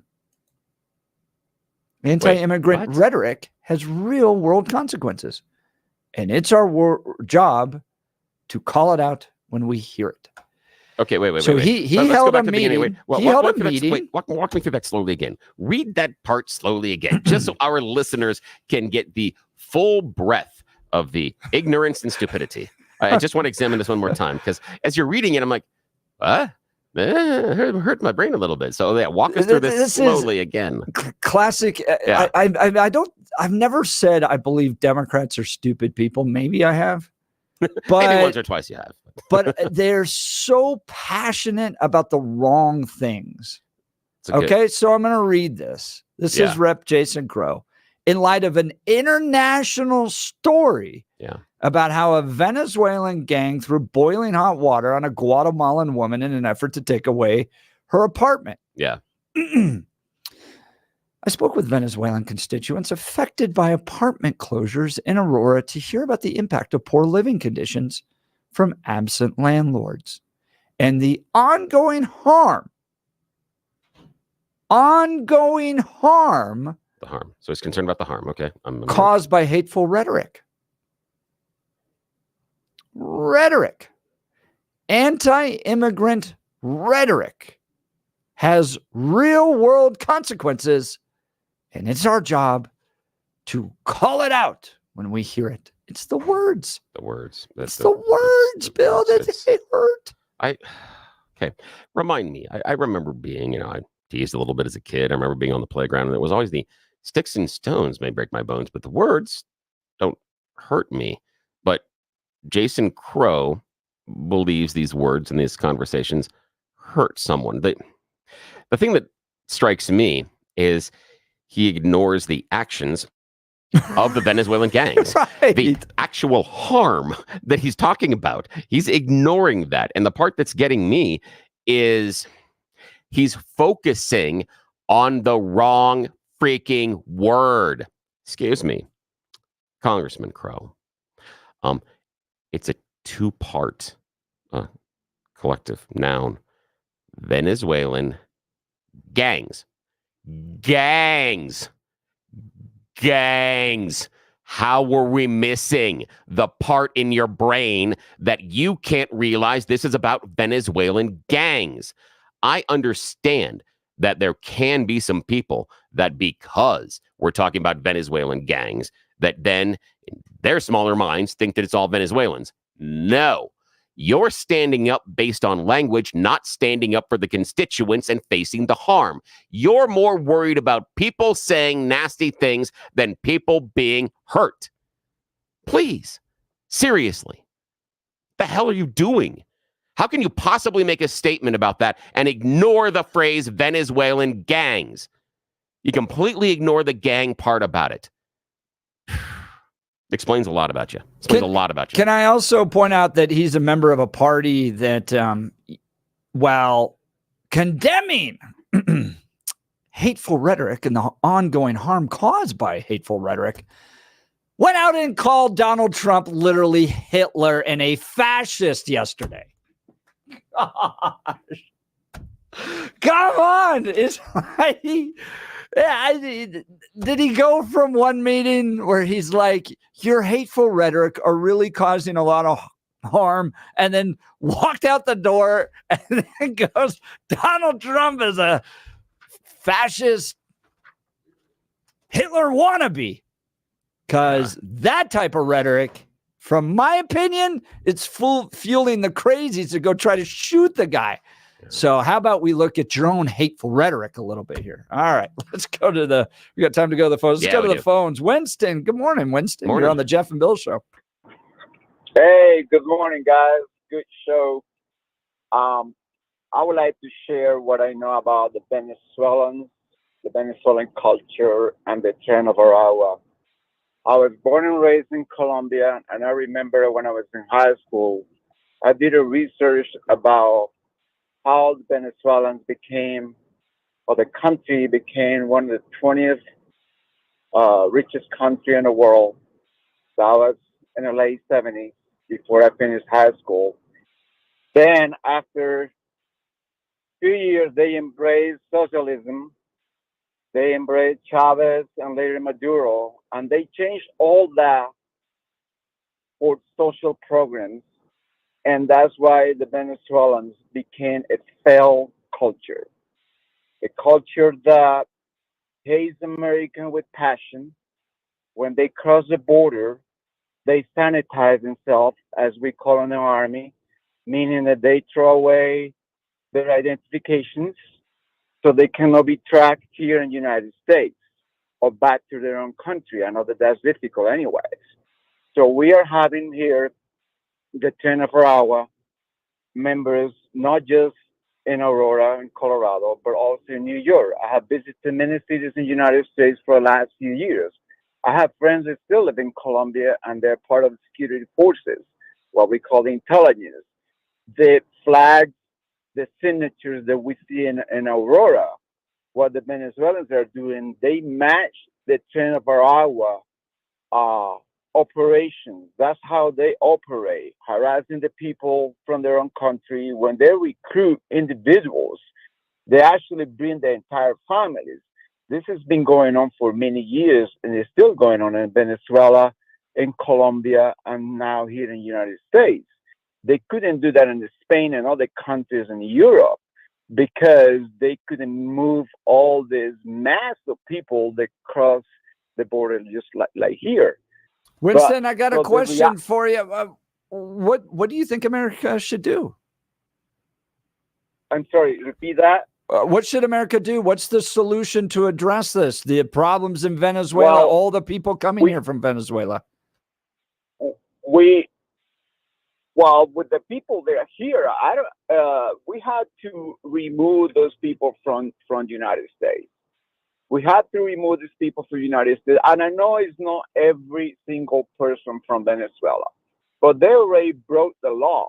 So what are we going to tell the people who are following the immigration system and getting in line for years to come to this country legally, if I might repeat that? I was blessed to come to the United States legally. I walked into an airport with a passport and a student visa. That's how I came. And I know that could be considered a privilege, but that's how I came. I never crossed to the border, never been to Mexico. I've been on the border in Texas. I know how that works. Since the Obama administration, I worked on one of the largest military installations in the world. Fort Hood is now called something else. And I know what they do, all not just people from Venezuela, from other countries, in order to come to the United States. They sanitize themselves, they hide who they are, and we do not know how many bad people are in the United States. No, you're exactly right. Winston, really appreciate the call. Wish we could continue. Yeah, thank you. But appreciate his perspective. All right. You're listening to the Jeff and Bill Show. Denver's talk leader, News Talk 710, KNUS.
play this middle school cover band.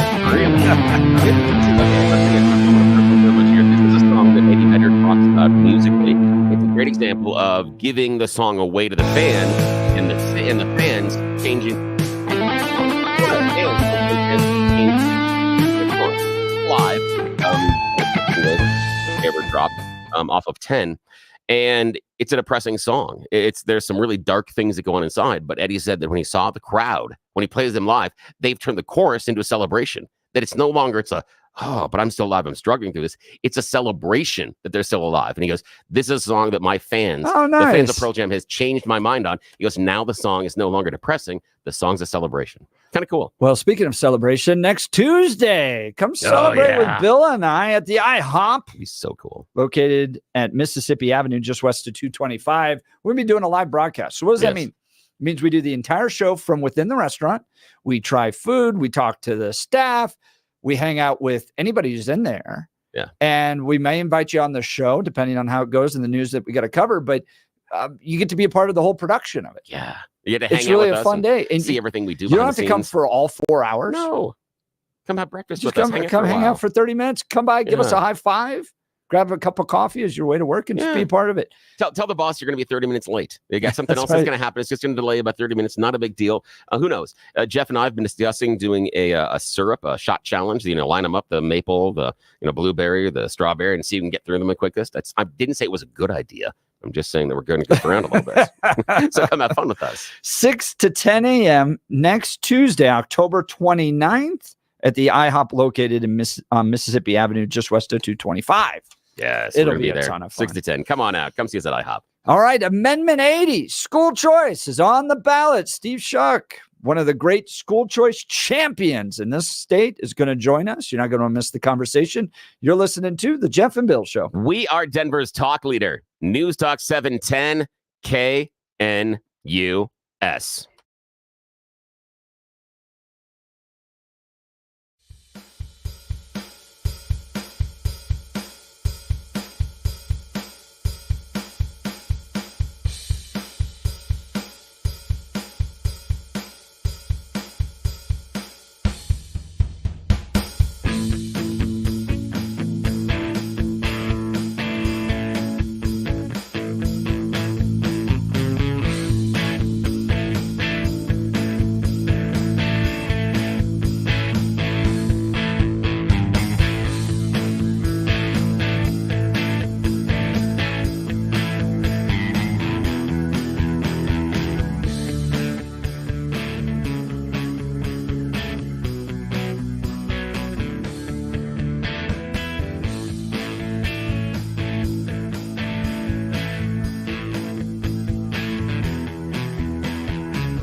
do that. It is 8 a.m. in the Mile High City. Bill, you we eat can't pineapple skip over on that. your pizza? No, that is an abomination. Dude, no, it is not. Oh, it is no. a great It's a crime pineapple against and nature. Canadian bacon and some You do that peppers. Hawaiian crap. Oh, it is so good. No.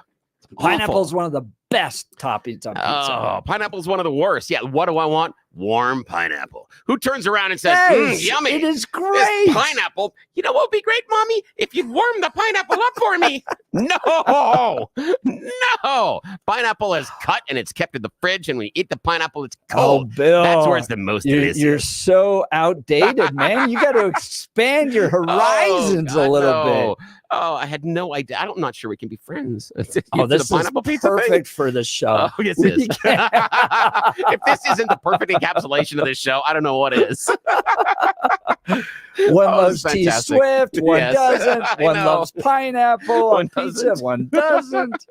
Oh, it's fantastic. Welcome to, it's 8:01 now. Yeah. Welcome to the Morning. Jeff and Bill Show, News Talk 710 KNUS. I'm your co-host, Jeff Hunt, along with Bill Thorpe, bringing you the freshest insights, hottest takes from the right, left, and center. Like, do you put pineapple on your pizza or not? Yeah. Or are you a sane person and you know the pineapple doesn't go on the pizza? Or are you a crazy person like Jeff Hunt?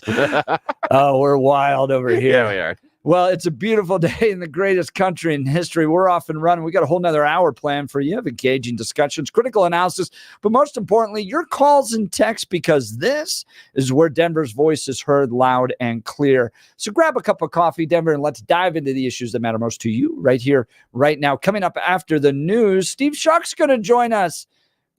I mean, this name is legendary in the school choice movement in Colorado. We're going to talk about Amendment 80 and why it's so important in this upcoming election. So you're not going to want to miss it. But first, let's check in on the news. At this hour, I'm Christina Owayo in Dallas, and here are your top stories.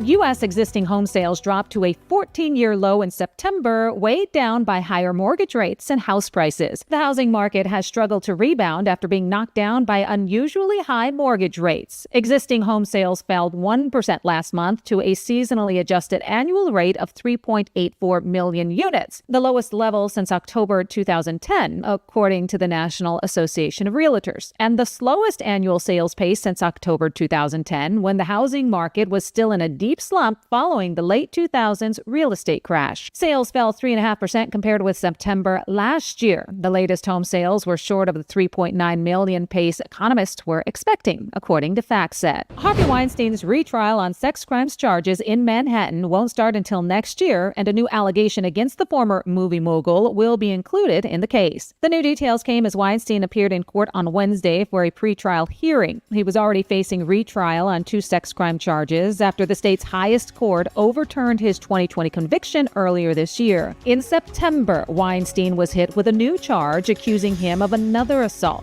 He has pleaded not guilty. Judge Curtis Barber granted a prosecution request to consolidate both cases and said the next court date for Weinstein will be in late January. That's what you need to know at this hour. In Dallas, Christina Owayo, Salem News Channel.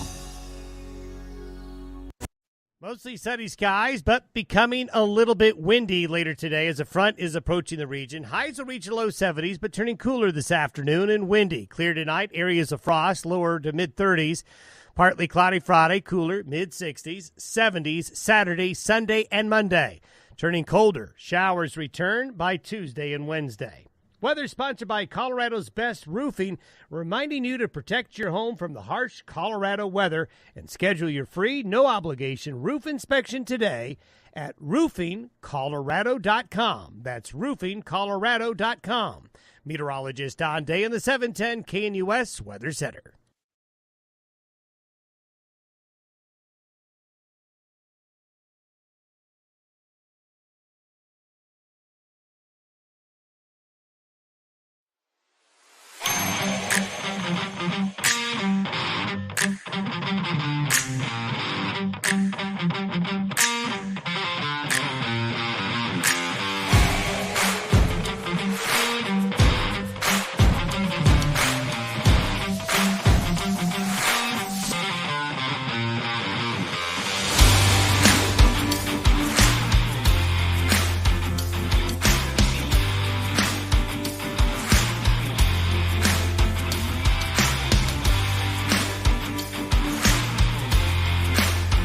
Welcome back to the Jeff and Bill Show. So what will Colorado Amendment 80 do?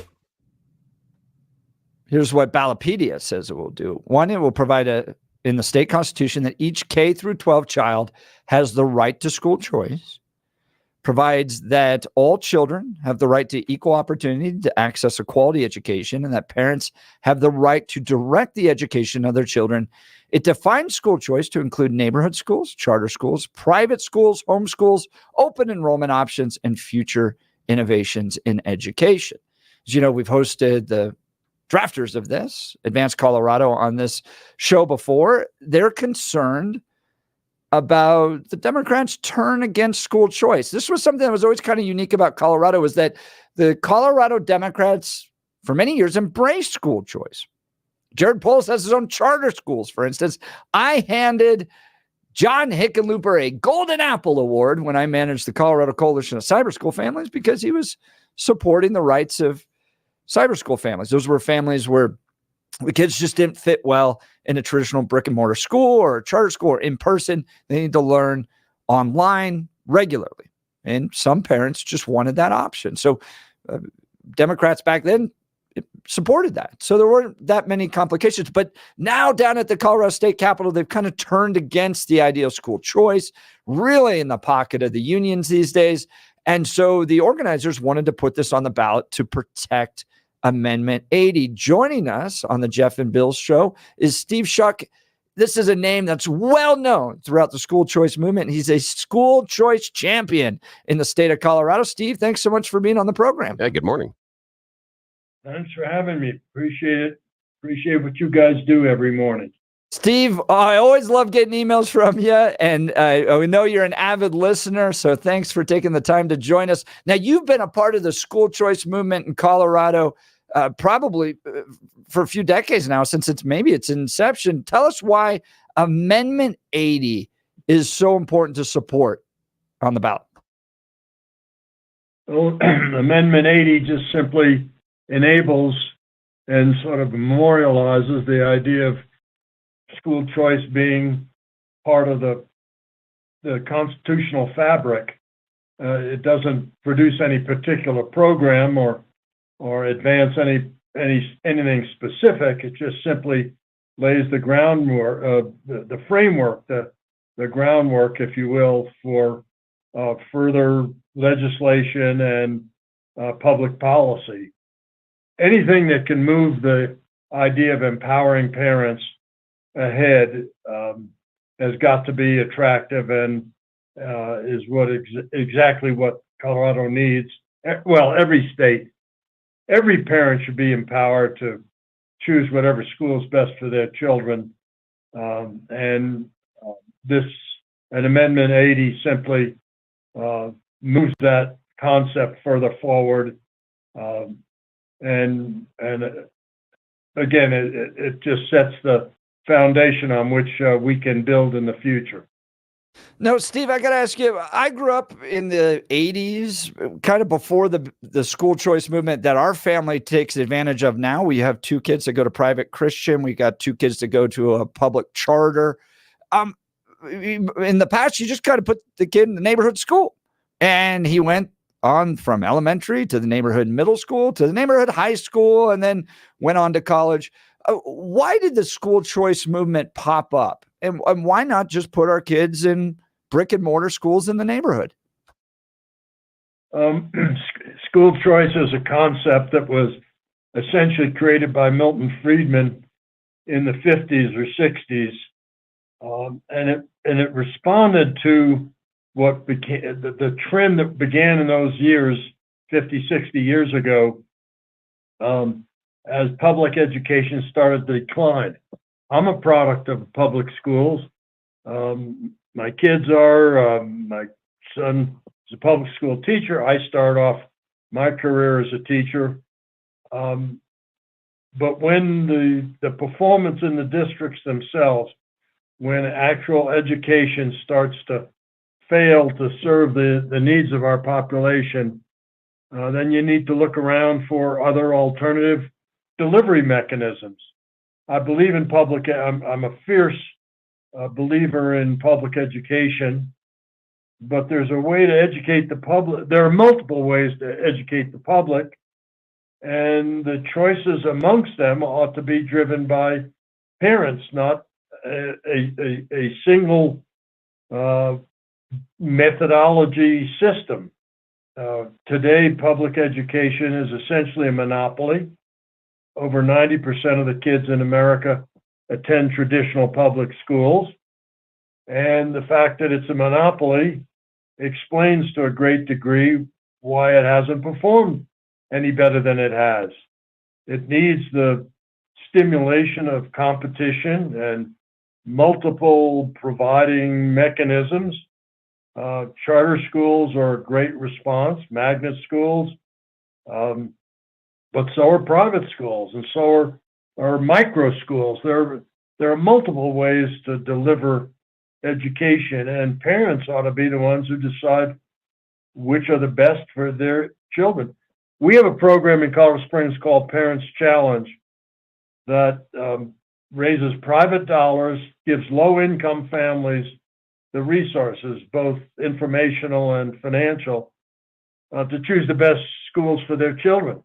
The reason I bring it up is that in many of we have about 350 kids a year in that program, and many of our families have that have multiple children send each of their children to a different type of school. They might send one of their kids to a private, one to a charter. They might homeschool another. That's the whole idea, is that we should give the entire menu of choice to every parent, and let that parent make the decision as to where their child gets educated. I mean, we do that in every other aspect of our society, Jeff and Bill. Why have we not done it in education? And it's no small coincidence that we haven't done it in education. Education is the poorest performing institution that we have in our country today. And the explanation is pretty simple. We have a one-size-fits-all delivery model, and that doesn't work for anything else. Why do we think it's going to work in education, which is the most important responsibility we have in our society? Yep. Steve, you're exactly right. Talking with Steve Schuck. You probably know that name. He's a school choice champion here in Colorado and is supportive of Amendment 80, which is on your ballot right now. Speaking of school choice, I've seen lots of studies that particularly urban communities really want the option to be able to send their kids, for instance, to like a religious school. So they're imparting moral values, not just treating or teaching, basic arithmetic, but imparting those moral values that religious education has this too. And simply because they're not wealthy like other people, sometimes that's off the table. And so to be able to provide options for people and to support school choice is important. Steve, I got to ask you, what's the state of school choice in Colorado? The folks that have written Amendment 80 are concerned about how progressives may be moving away from supporting school choice. What are you seeing on the ground here in our state? And is Amendment 80 necessary? Well, anything that moves school choice forward has to be attractive. It's hard for me to believe that anybody wouldn't support Amendment 80. There's no downside to it. However, there's no downside to it to those of us who believe in empowering parents. We want to empower the demand side, not the supply side. I think it's ironic, or maybe predictable, might be more accurate, that the teachers union is pumping $10 million into this campaign to try and defeat Amendment 80. I don't know what clearer message could be sent that should to the voters of Colorado that this is something that we want and need and is good, than to have the teachers unions spend an exorbitant amount of money trying to defeat it. Why would you want to defeat anything that empowers parents to choose what's best for their children, unless you're trying to protect failure? Steve, that is a very good point. Now, similar to what I ran into with Proposition 115, which was the ban on late-term abortion, some groups that should have been on our side didn't necessarily get on board because they wanted, for instance, to ban abortion entirely. And the idea that, well, we're just going to ban late-term abortion. We can't support that. And it created problems within the pro-life community. I've seen some organizations come out and go, well, Amendment 80 isn't perfect. Therefore, I'm not sure we can support it, or we're going to remain neutral. What is your message to the school choice community that may be looking at Amendment 80 and going, well, I have some concerns about maybe future lawsuits down the road about some of the language in here, that type of thing? What's your message to those that have traditionally supported school choice with regards to Amendment 80 that may have some concerns about it? I'll quote the statement you made earlier in your program, Jeff. We cannot let good be the victim of perfect. I'm not sure what's imperfect about Amendment 80. It simply, again, institutionalizes the idea of school choice. To some degree, I think we've misnamed this movement. It's not so much school choice as it is parental choice. But to answer your question directly, my message is support school choice. Yes, this may not do everything we want it to do. We have tried on multiple occasions to get legislation and initiatives supporting school choice passed in Colorado, and the union has defeated us at every turn. But this game is not over. When I'm looking at a report card, Jeff, that describes just using DPS, which is probably more relevant to your audience than the examples in Colorado Springs. But DPS, 30% of the kids, this is from, these are the judged by the CMAS scores, comes from this information comes from the Colorado Department of Education. 30% of the kids in DPS can add and subtract at grade level. Some of us who got a better education than some of the kids today can compute that means that 70%, 7 out of 10 kids in DPS cannot add and subtract at grade level. And 60% of them cannot read, write at grade level. Now, what chance do those kids have? And so while the system is trying to clean itself up, and one would question the extent to which they're committed to doing that, they seem to spend more time trying to protect their failure than they do trying to improve on it. But what chance do those kids, the 6 or 7 out of 10 of those kids have in the future? So rather than to wait around till DPS gets its act together, I'm not sure it will in the near term, those kids ought to be able to escape, and they ought to be able, their parents ought to be able to send them to whatever school will do a good job. You know, in the name of in the words of the old Negro spiritual, let my people go. If you can't educate these kids, let their parents take them to whatever school they think will. Steve, you're exactly right. How can anybody oppose that? And I got to ask you this question. What will the teachers union do if this measure fails? How will they use this to drive their agenda in Colorado? Yeah, that's a great question, Jeff. Obviously, they'll just spend another $10 million trying to convince the Colorado public that you guys already decided you don't want school choice. So in every instance in which they have the opportunity, they will pound that drum and say Colorado doesn't want school choice. I don't believe that's the case, and so I would urge all conservatives, everybody.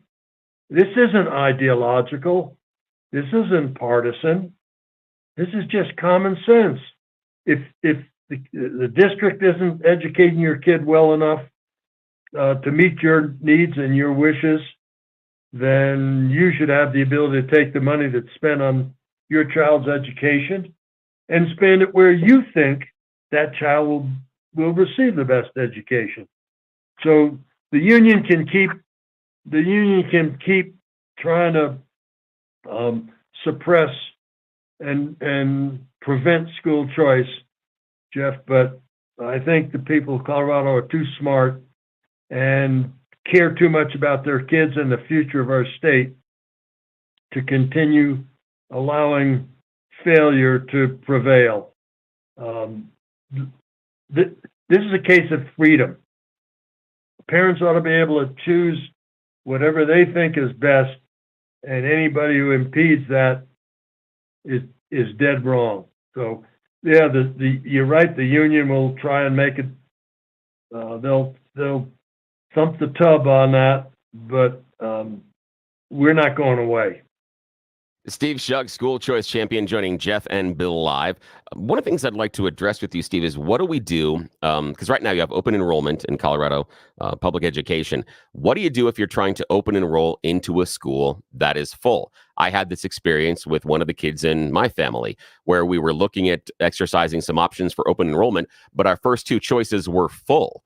And that then constrained the idea of our choice. How do we balance out that issue? Because while you may have this fantastic public school in an area near where you live, not the one your kid's going to go to, if it's full, the parents still don't get to make that choice. How do we solve that? That's a great question, Bill. That's the marketplace at work. So if you want to go to your automobile dealership and buy a red car and they're out of red, you'll either go someplace else or the pressure is going to be on that dealership to order more of those, whatever it is that the marketplace demands. So to answer your question directly, if your kid can't get in that school, then in a marketplace where there's competition, then the school that's failing to meet the needs of your child is either going to have to adapt the principles and practices that school that you want your children to attend is providing, or it's going to go out of business. So when there's demand and it can't be satisfied because there's not sufficient supply, it's reasonable to expect that others will try and emulate whatever that product is. You may not get exactly what you want, exactly when you want it. However, in a competitive environment and in a marketplace, the movement will be towards satisfying the demand. Yeah, I think you're exactly right. Again, we can't let good be the victim of perfect. Every kid can. Like you. Yeah, I think that's the solution, like the charter schools, that charter schools will pop up in those areas in theory based on the market pressures. Here's one of the things that I think is somewhat of a constraint on the market pressures. And I'm not sure if this is a fair question or if you have the answer, and tell me if you don't, that's fine. I'm not expecting it necessarily. But talking about those market pressures, how difficult is it for people that are looking at setting up a potential charter school in a region or an area to get hard numbers from the district about how many kids want to transfer out of a school? What I'm saying is, let's imagine that our listeners' neighborhood school sucks. They want to get their kid out of that. The closest two schools are actually full. How do the charter schools, how is the marketplace going to get the information, letting us know that there are people that are unhappy with the school near them, they want other choices, and the market has an opportunity to fill it? What I'm having a hard time figuring out sometimes, and this is just my own idiocy, how the market can determine that demand is there. We can see it in other ways, but I think in this educational system, because as you said, a closed monopolistic system, it's much harder to determine those market-driven forces. How do we figure it out? Again, that's a great question, Bill. The answer again, now, parents have responsibility themselves. They're not, we shouldn't treat parents like children and infantilize them. They have a certain responsibility to look around and to shop, just like the charter schools or those trying to generate more capacity have an obligation to publicize what they're doing. The marketplace is, what's the old saying about a clock? What is it? There's only right. Oh, a broken clock is only right twice a day, and nothing's going to be perfect all the time. And so there's always going to be an imbalance between supply and demand, and a lag in no matter which way it's going. But parents, if parents are, let me give you a little bit of quick arithmetic. In Colorado, we spend about $10,000 per child on public education, ultimately provided by the state. A typical classroom has what, 25 or 30 kids? That's 250, 300 grand. Teacher gets paid whatever, 60, 80 grand, say 100 grand a year, including benefits, etc. Where's the other 150 or 200 grand going? You can't tell me that there aren't ways for creative people to come up with creative ideas about how to deliver education with those kind of resources available to them. So there'll be creative, innovative providers who are going to come up with things that John Walton used to say, let 1,000 flowers bloom. I don't know what I don't know. I don't know what schools somebody else might create in their own minds that might be attractive to enough kids to justify the creation of a charter school. But again, parents have a responsibility. They have a responsibility to shop for what's best for their children.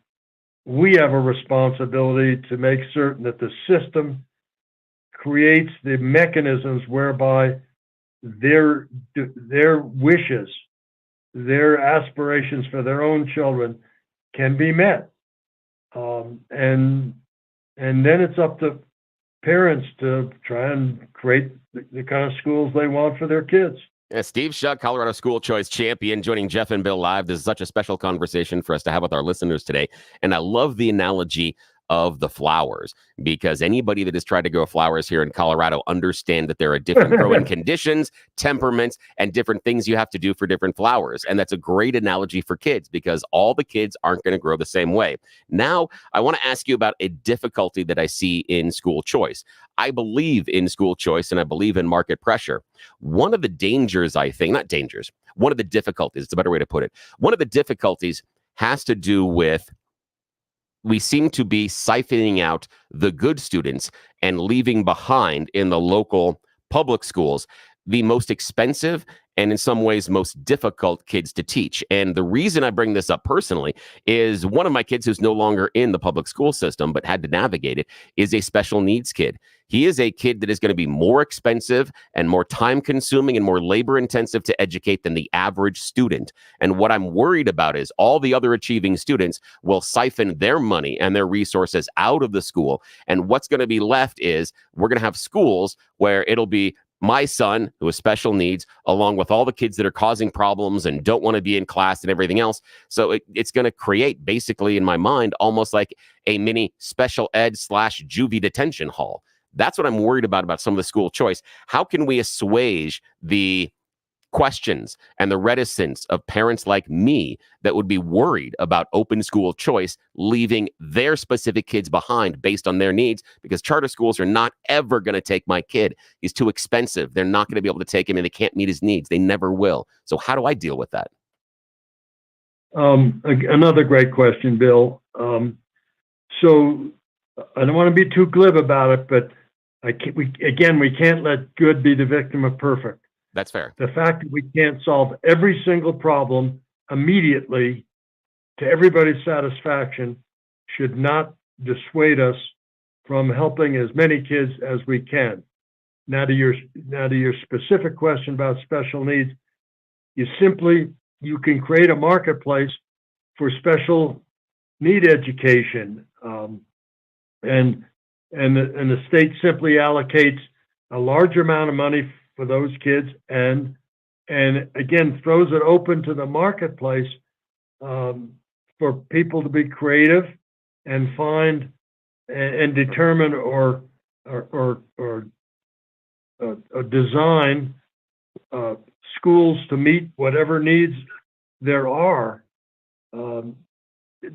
Just because, using the example you gave of sort of standard kids leaving the system, leaving special needs kids behind, suggests that there won't be charter schools, magnet schools, creative schools created to meet the demands and needs of those children who have special needs. We should not make the assumption that the only charters that are going to be created, or only private schools that are going to be created, if there's sufficient money to support them, will be for what you might call standard kids. I would argue that there will be the same kind of response to demand in the special need community, if given the opportunity, if given the resources, if given the freedom. I don't believe that just standard public schools are the only ones that can deliver special education. Why should we draw that conclusion? Steve Schuck, school choice champion here in Colorado. Okay, not to make this weird, but I'm going to make this weird. I could kiss you. I'm sorry, because in the last 10 years, I've been looking for anyone involved in the school choice movement to say, for kids like my own, the special need kids, we just give them more money in their voucher, whatever the program it is. Because they're more expensive, we allow more money to travel with them, because that will create the market-based solution. Again, Steve, that's a special this morning, man. Seriously, I could kiss you. Thanks for that. I appreciate that. Steve Schuck, school choice champion. Thank you so much for taking time to join the Jeff and Bill show. Again, he's recommending a yes vote on Amendment 80. Appreciate your time, Steve. Yeah, thank you. Thank you, guys. Have a good day. All right. Again, Steve Schuck, great school choice champion. I know you've been looking for that answer, Bill. I've been looking for somebody that is in charge, looking for that answer and telling me what the solution is. And that seems like the just self-evident solution, that if these kids are more difficult and more expensive to educate, then you have more money follow with them. And you don't do it by default, you do it by application. Because in order to get my son's services through the Cherry Creek school system, there was an application process, there was an evaluation. He had an IEP that followed him from second grade. So the system is there. We know that he's more expensive. We can identify these kids. There's no reason that more money can't follow them if they were going to go into some sort of voucher choice program. I've been waiting for that for 10 years. It's fantastic. Great to hear. All right. Speaking of great guys, I want to talk to you about my good friend Dan Kaplis and Dan Kaplis Law. Dan suggests you should choose a lawyer who shares your values, because who you choose to represent you in an injury case says a lot about you to everyone involved in the case. Dan has our values. He's pro-life, pro-family, pro-America. Dan is the son of a police officer, a former seminarian who's dedicated the last 40 years of his life to helping people who are hurt in serious motor vehicle crashes. But more than that, Dan is a real winner in the courtroom. Dan is believed to be the only lawyer in Colorado history to win 5 straight multi-million-dollar verdicts in Colorado crash cases. Dan is also believed to have won, listen to this, the largest truck crash verdict in Colorado history. That's a big deal.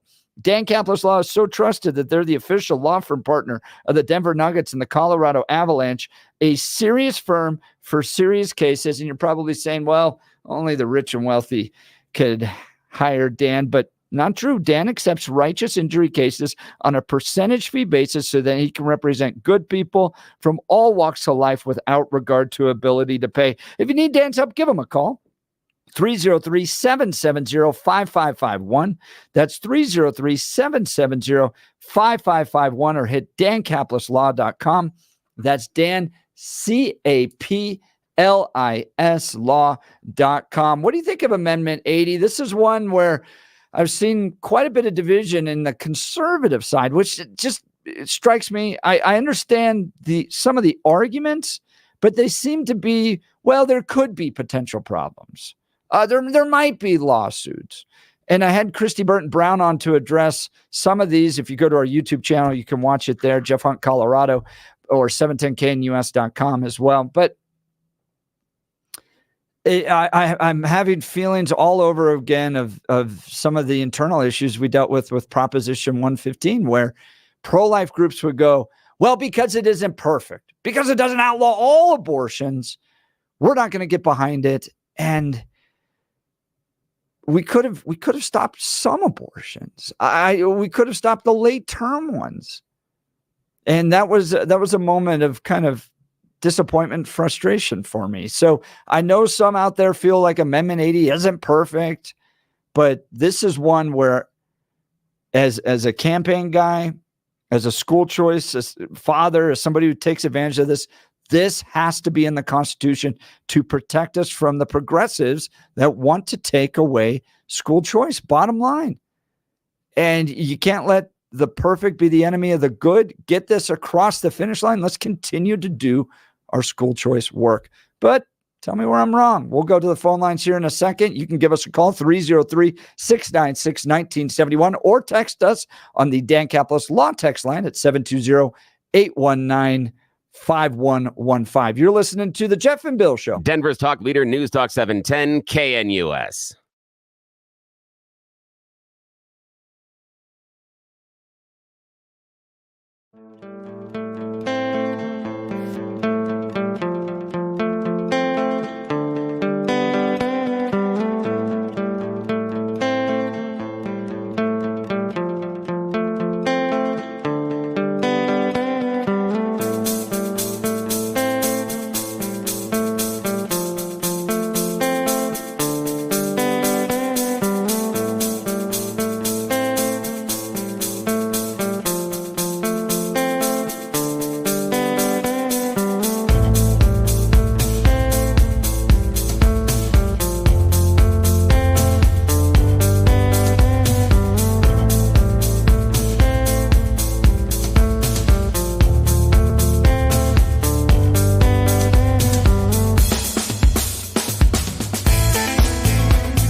Crow still married to Lance Armstrong? Did that end? I don't know. I haven't checked lately. That was an interesting one. Yeah, it is. But my guess would be But well, I was thinking about this the other day. Like, what does Lance do? Like, when you reach the pinnacles and fall the way he did from grace. I know. Remember all those yellow bracelets? I know, exactly. Yeah. Whatever happened to that guy? I don't know. You just go on a bike ride. You're just like, oh, I have enough money to live and I'll make it. No, just be quiet. Although you may have to change your name. Although, dude, I was watching this yesterday on 2020. Yeah, what? I feel like anybody in America can make a comeback at this point. When the Menendez brothers. Oh, yeah. Anybody can. The Menendez brothers. Oh, I know. Can make it. Like, that was the first big. I was like 8 or 9 when that one hit. Yeah. And that was the first big one that I remember. And you end up with those guys making a comeback. We just had a felon on Dancing with the Stars. Yeah. So a star is now being convicted of a felony by scamming your friends and your business associates. That makes you a star, air quotes being used in America. Martha That's where we Stewart had are. a comeback. Yeah. This is the land of forgiveness. This is so weird. The land of forgiveness. All right, let's go to the phone lines. Dave Inglewood. Good morning, Dave. Morning. Hey, Jeff and Bill. Hey, just was curious if you have a recommendation for a good conservative voter guide for Colorado and specifically Denver ballot issues. Yeah, the Denver one is a little tricky. I put together a ballot guide on statewide. So the 14 statewide questions on your ballot that everybody in Colorado got. If you go to jeffhunt.com, you can get mine on the 14 there. My good friends over at the Independence Institute dove into the Denver ones as well. So they got a ballot guide on the Denver ones. If you go to Independence Institute, just Google that. You can get it there. But Dave, really appreciate you asking that question, getting informed on this, because there's just so many questions. Yeah, there's so many questions and lots of questions. We had people in Amendment 80 and I get questions almost daily about what do you think about this? And the debates are so funny. Yeah, they are. Like the veterinarian one. That's a weird one. And that one's got a lot of debates on it. And it's weird to see because it gets into some minutia of some things that I don't understand because I'm not necessarily in that world. So there are some questions. For me, it seems that as long as they are trained and educated properly, just like you see a nurse practitioner, it would make sense to make the veterinarian offices more efficient. But I've heard from a lot of people that are in the industry about how this would make things so much worse. And it's hard for me to sometimes wrap my tiny little brain around it. Yeah, and I'm kind of just into deregulation. So, that's why I like that one. All right. So next Tuesday from 6 a.m. to 10 a.m., we are going to do a live broadcast at the IHOP located off of Mississippi Avenue, just west of 225. This is a great opportunity to hang out with Billy and I. Just be part of it. Yes. Like, this is a family. We have fun. I know we get worked up every once in a while, type of thing, just like any family does. Yep. But we really are geared towards having more fun than not. And when you come and get to be a part of the live broadcast, you just get to watch the show. We'll invite people to be part of the show. You get to have a great breakfast. It's a perfect way to spend the 1 week mark before the election.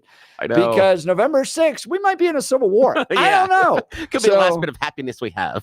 Apparently, little handsy Jeffrey Epstein wannabe Hitler is about to be elected. So who knows what happens if he gets elected and then Kamala Harris is a disaster. Yeah. And so, gosh, who knows what November 6th is going to look like. So have some pancakes. Drown our sadness in pancakes. That's exactly. Preemptively. Yeah, come on out. Jeff and I are, again, just to toot our own horns, we're a lot of fun in public.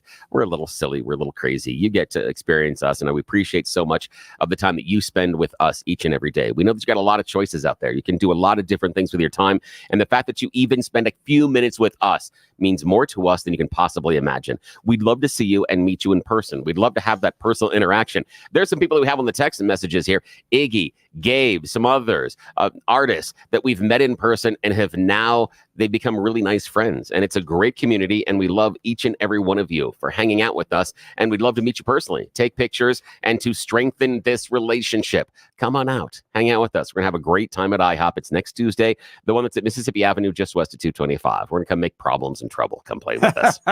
It'll be a lot of fun. All right, we'll continue. You're listening to the Jeff and Bill Show. Denver's Talk Leader, News Talk 710, KNUS.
Welcome back to the Jeff and Bill Show. Let's go to the phone lines.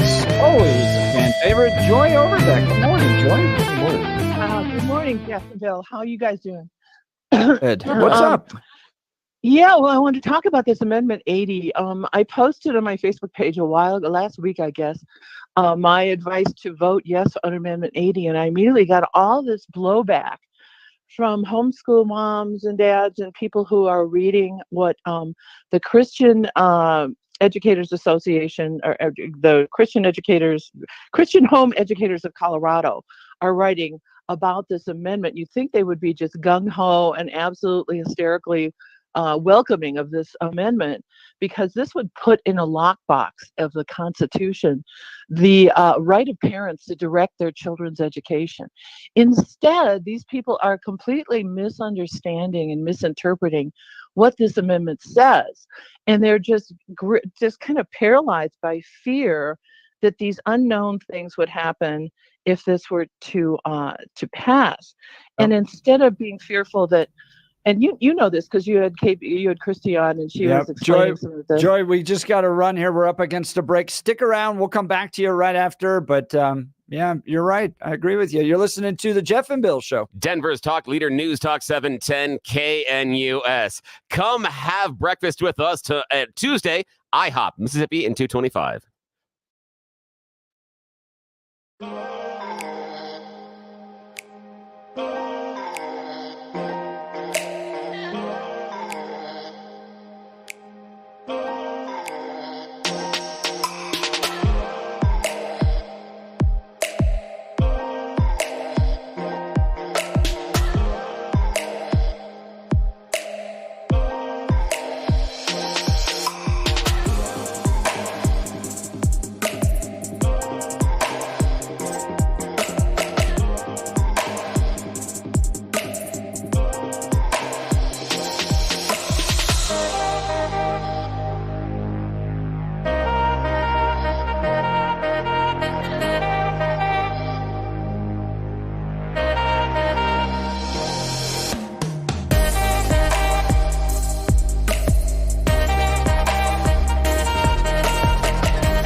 It is 9 a.m. in the Mile High City on this Thursday, October 24th. Good morning, Denver, Colorado. You've tuned into the Jeff and Bill Show. News Talk 710 KNUS. I'm your co-host, Jeff Hunt, along with Bill Thorpe, bringing you the freshest insights, hottest takes from the right, left, and center. It's a beautiful day in the greatest country in history, and we're gearing up for a whole nother hour of engaging discussions, critical analysis, but most importantly, your calls and texts, because this is where Denver's voice is heard loud and clear. So grab a cup of coffee, Denver, and let's dive into the issues that matter most to you right here, right now. I want to wrap up with Joy here, and then we'll get to the news. And then an issue I really want to dive into. I want to take on John Kelly in his interview in the New York Times. So we're not backing away from that. Let's, Joy, you were talking about Amendment 80. And how some of the homeschool groups are getting pulled in a bizarre direction on this. Yeah, they're allying with people like the Democrat Party and all these school choice groups, dozens of school choice groups that are against, liberal groups, leftist groups that are against school choice. And now we have the homeschoolers lining up with them against Amendment 80, which would be the best thing in the world for them, what they've been trying to get passed for decades. But instead of focused on the actual, what it does, it's so positive, which is, as I say, put school choice and parental rights into a lockbox so the parent actually does get to decide the fate of a child in school and what school to go to. Instead of that, they're focused on obsessing over these terrible things that they think might happen if 80 passes. Like, they actually believe that children will be able to take their parents apparently to court to say, oh, I want to go to the school that my friends go to, so I'm going to sue. Well, that's not going to happen. That can't happen by law. And the school choicers would be well to focus on the actual threats. That they're afraid that government will interfere with their kids' schools and school choice if 80 passes. Actually, the opposite is going on, because the government now is trying to interfere. The Democrats almost passed HB 1363 last session. This bill would basically destroy charters in Colorado. Right now, there's a law that charters can go into an empty school if the public system isn't using it. Of course, charters are also public schools, so some people don't understand that. And they would repeal that. And they would also repeal the ability of a district to charter. They would allow school districts to ban new charters if the district's per pupil enrollment is even projected to decline. This would essentially eliminate charter schools in Colorado. And so that's what the Democrats want to do. Thank God this was defeated in the Education Committee.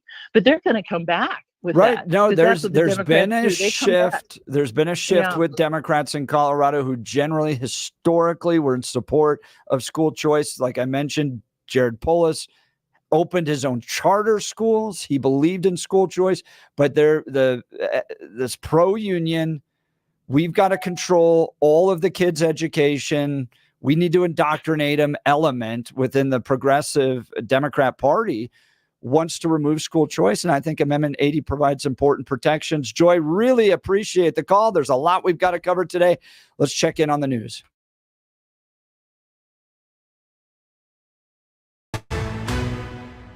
At this hour, I'm Christina Owayo in Dallas, and here are your top stories. Some pretty major backlash being felt by the Pennsylvania McDonald's that hosted Donald Trump, coming from the political opponents of the former president. In fact, Yelp announced that they had to disable reviews after the location was flooded with negative one-star reviews from anti-Trump people looking to put the McDonald's out of business. And the visit seemed to trigger elected officials as a trio of senators were so upset that Trump was working the drive-thru that they decided to send a letter to McDonald's. Democrats Bob Casey, Elizabeth Warren, and Ron Wyden sent the letter to the CEO of the fast food giant one day after Trump worked the fryer, accusing the restaurant of price gouging. The political play prompted Casey's GOP challenger, Dave McCormick, to speak out, saying Casey was using, quote, vindictive pressure tactics simply because he doesn't like Donald Trump. Authorities say a 15-year-old boy will be held pending charges in the deaths of 5 people at a home east of Seattle. The King County Prosecuting Attorney's Office said the teen waived his right to appear in court on Tuesday. He was ordered held on 5 counts of murder and 1 count of attempted murder in connection with the killings. A child was also hurt and hospitalized. Police have said they believe everyone involved was related. The 15-year-old's defense attorneys say he has no criminal history and asked that the media not yet release his name. That's what you need to know at this hour. In Dallas, Christina Aguayo, Salem News Channel. Mostly sunny skies, but becoming a little bit windy later today as a front is approaching the region. Highs will reach low 70s, but turning cooler this afternoon and windy. Clear tonight, areas of frost, lower to mid-30s. Partly cloudy Friday, cooler, mid-60s, 70s Saturday, Sunday, and Monday. Turning colder, showers return by Tuesday and Wednesday. Weather sponsored by Colorado's Best Roofing, reminding you to protect your home from the harsh Colorado weather and schedule your free, no-obligation roof inspection today at roofingcolorado.com. That's roofingcolorado.com. Meteorologist Don Day in the 710 KNUS Weather Center.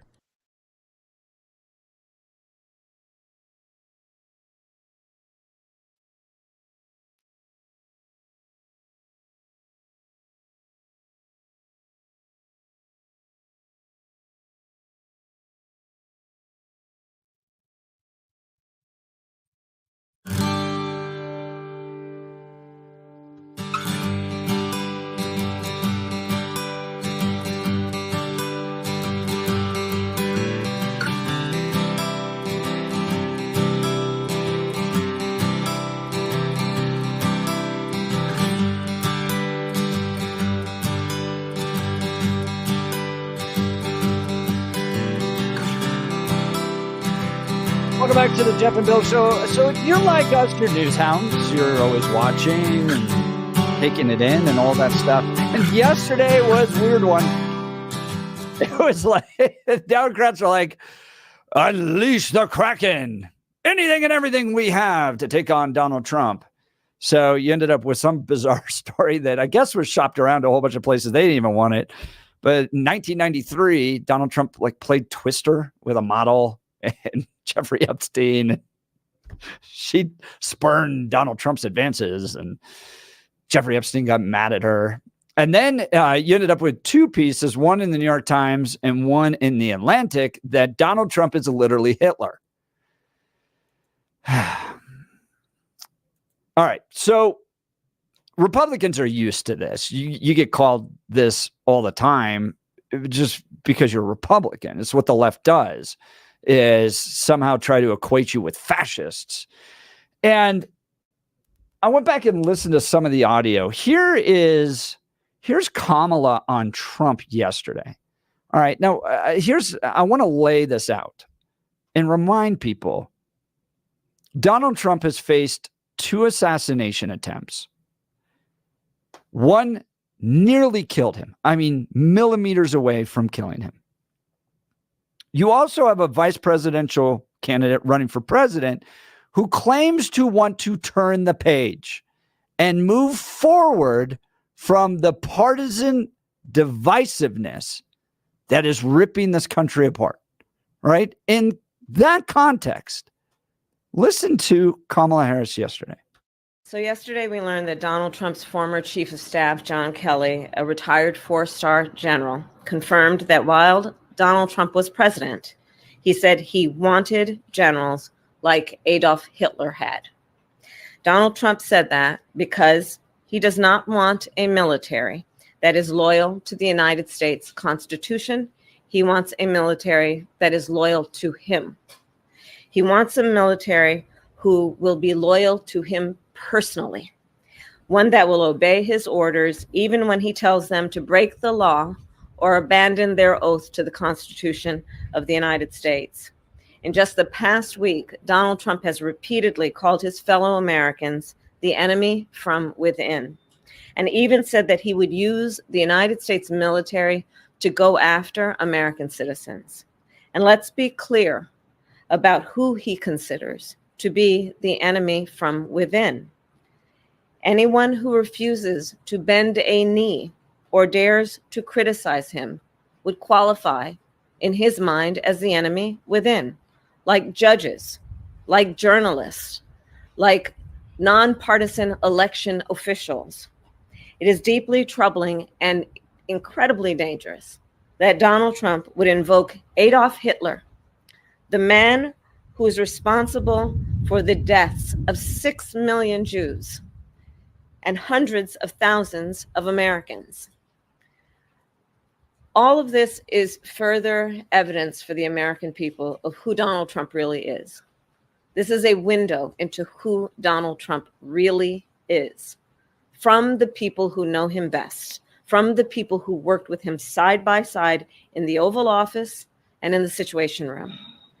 And it is clear from John Kelly's words that Donald Trump is someone who, I quote, certainly falls into the general definition of fascist, who in fact vowed to be a dictator on day one and vowed to use the military as his personal militia to carry out his personal and political vendettas. Donald Trump is increasingly unhinged and unstable. And in a second term, people like John Kelly would not be there to be the guardrails against his propensities and his actions. Those who once tried to stop him from pursuing his worst impulses would no longer be there, and no longer be there to rein him in. So the bottom line is this. We know what Donald Trump wants. He wants unchecked power. The question in 13 days will be, what do the American people want? Thank you. I think that's completely uncalled for. One, she takes so many things out of context. It's crazy. But this effort to prop up somebody and to create this straw man that in her mind is as evil as somebody who's going to use troops against his own people and is going to sick like this next civil war upon this country is just, it's uncalled for. And then you get these explosion of tweets. Like Michael Bennett yesterday, hundreds of thousands of Americans died to defeat Hitler's fascism. Trump idolizes it. What is Michael Bennett telling people to do? I mean, if we went to war against Hitler and now you're saying Trump idolizes that, are you expecting the American people to kill Donald Trump? Yeah, this is an interesting one. This is one where I think that the Democrats have a point. I think John Kelly has a point, but I think they are overselling it. I think they're going too far. I think that the analogy of Hitler is a bridge too far. However, was an analogy that his own running mate made at one time as well. So it's not as if it is only the Democrats that are making these claims about the propensities for Donald Trump. I find the idea that he said that questionable because why wouldn't you resign on the spot? What do you mean?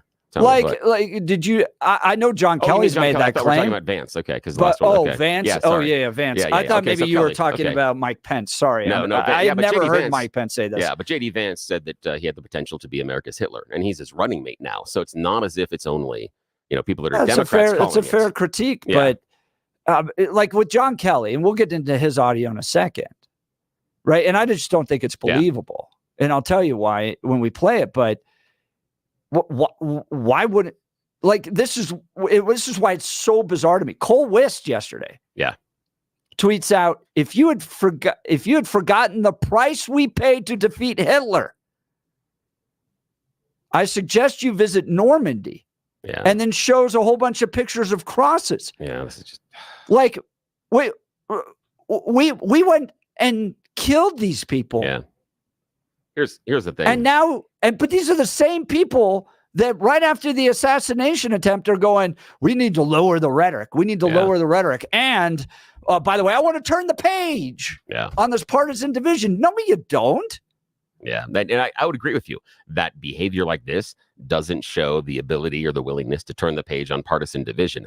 Also, anytime, and I do mean almost any time, Yes, almost a debate. 99.9% of the time, when someone invokes Hitler or a Hitler comparison, I discount everything else that you're normally saying. Yeah. And it's because of Godwin's law. And that basically says that when you're inside of an argument, the first person that says, oh, yeah, well, you're like Hitler, or takes that Hitler reference, has run out of arguments. And that is a fairly strong logical principle. And it does hold most of the time.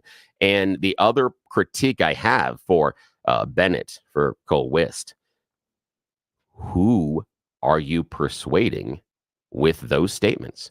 I would assume everybody who already dislikes Donald Trump already is in that camp. I can't see any potential voter, potential supporter for Donald Trump being persuaded against voting for him based on those statements.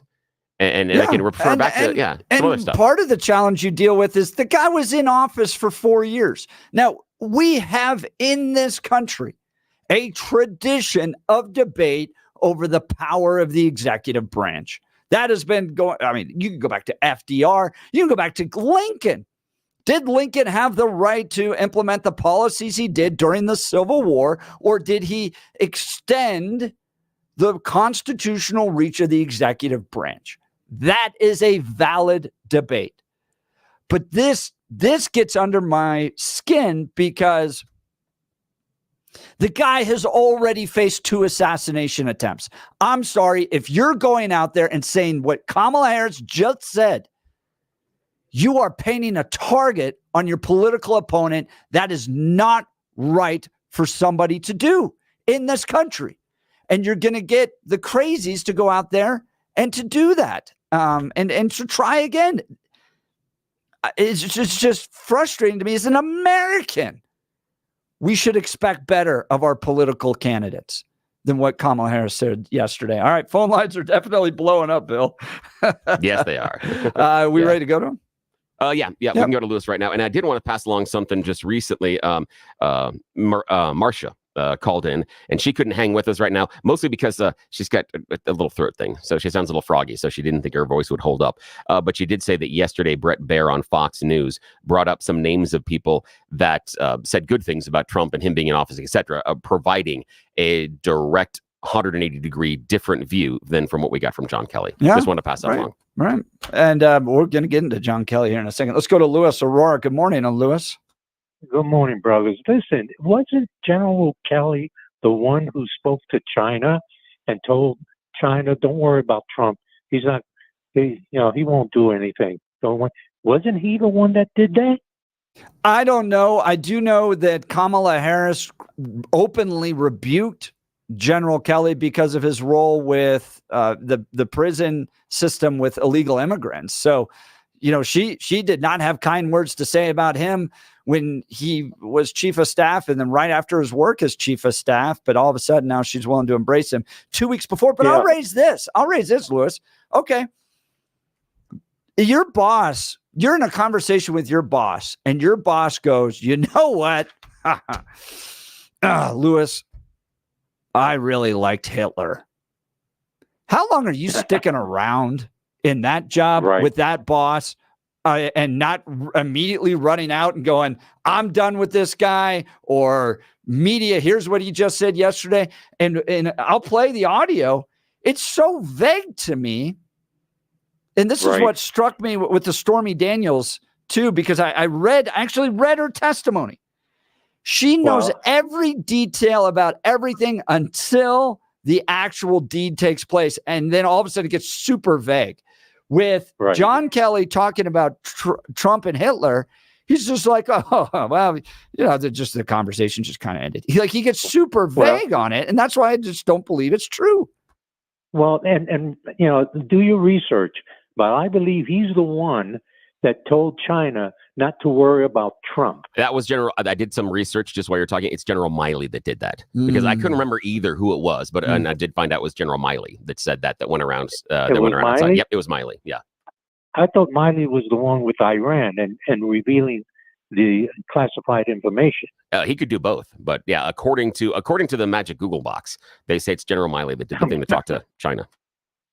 Oh, okay. I thought it was Kelly. Well, Okay. one of the things I love is we get clarity on this show. Yeah. Because we got the Yeah. interwebs at our fingertips. Yes. Lewis, really appreciate thanks. the call. Thanks Yep. so much. And speaking of that, with the interwebs at our fingertips, this I got to tell you, you haven't been honest with me this morning. You haven't been sharing. You haven't been fully disclosing things here.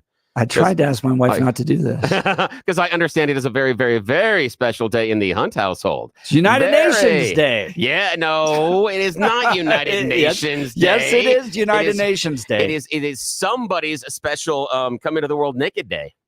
Come in the world naked screaming day. Yes, it is my partner's birthday today. And I just found out thanks to Mrs. Jeff. I sure appreciate this. Happy birthday, my friend. And happy birthday from all of our listeners. This is fantastic that you have survived yet another trip around the sun. You know, you do really appreciate that as you get older. Yeah. But really I turned 43 today, and true to God's sense of humor, he made my birthday United Nations Day. That is fantastic. That is just that you are all about a coalition building. That is fantastic. But happy birthday. I would embarrass you by singing badly to you right now, but I need some harmonization, and that's where you always come in. So I can't do that to you today. So yeah. So I will not embarrass you that way, my friend. But thanks for being such a great guy, and thanks for doing the show with me. And I can't believe that this has not changed the way that you're aging. The fact that you have to deal with me every morning, that you look like you've aged 10 years. Well, I do joke. I feel like I'm in 2 marriages right now. Absolutely. With my wife and with my partner, Bill. It totally is. It totally is. So this is a great We got to make them both work. Yep. You know? Yep. Except in one of them involves getting naked. This one. Yeah. No, I'm sorry. I'm sorry. The other funny thing, I'm not a big Halloween guy. It's just not. It's not a holiday that I really love. And your pineapple pizza. And it's you know, the kids whose birthdays are always near Christmas, and it's just like my birthday gets railroaded by whatever holiday is right near it. Yep. And I love my parents, but every birthday I had growing up was Halloween themed birthdays.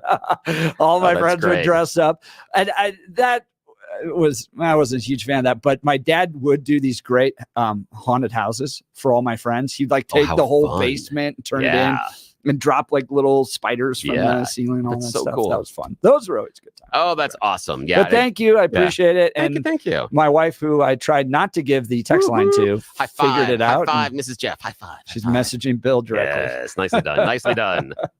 All right. We'll get to the phones here in just a second, but I want to tell you about my good friends over at QC Kinetics. You don't have to keep living with that joint pain. Real lasting relief is possible with help from QC Kinetics. People here are getting their lives back, getting their mobility back, thanks to QC Kinetics. QC Kinetics is the nation's leader in cellular therapies that can revitalize your joints. I'm talking about advanced regenerative medicine, using your own body's healing properties, highly concentrated and carefully placed in your achy joints. If you got back pain, shoulder pain, knee pain, these are cutting-edge treatments that require no surgery, no drugs, and absolutely no downtime, right? It's quick. It's an office procedure that could get you moving again. Joel in our studio here in the office here at Salem is a client of QC Kinetics, and he was telling us the other day he's playing more golf than ever before. Isn't that great? These protocols have been developed by medical professionals and under the leadership of Dr. Mitchell Scheinkup, a former orthopedic surgeon and a pioneer in clinical regenerative medicine. Listen, is arthritic joint pain keeping you from doing the things you love? Pain in your knees, hips, back, or shoulder? You owe it to yourself to learn more. Call QC Kinetics today for a free consultation. 303-900-8986. That's 303-900-8986 with locations in Aurora, Superior, Highlands Ranch, and Colorado Springs. We'll continue with the Jeff and Bill Show. Denver's Talk Leader, News Talk 710 KNUS.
So thanks to Bill, I got a whole lot of text messages wishing me happy birthday. My favorite, and this is just my personality, Cabbage Patch. but my favorite absolutely is from Lefty Tony. Oh, that's the best.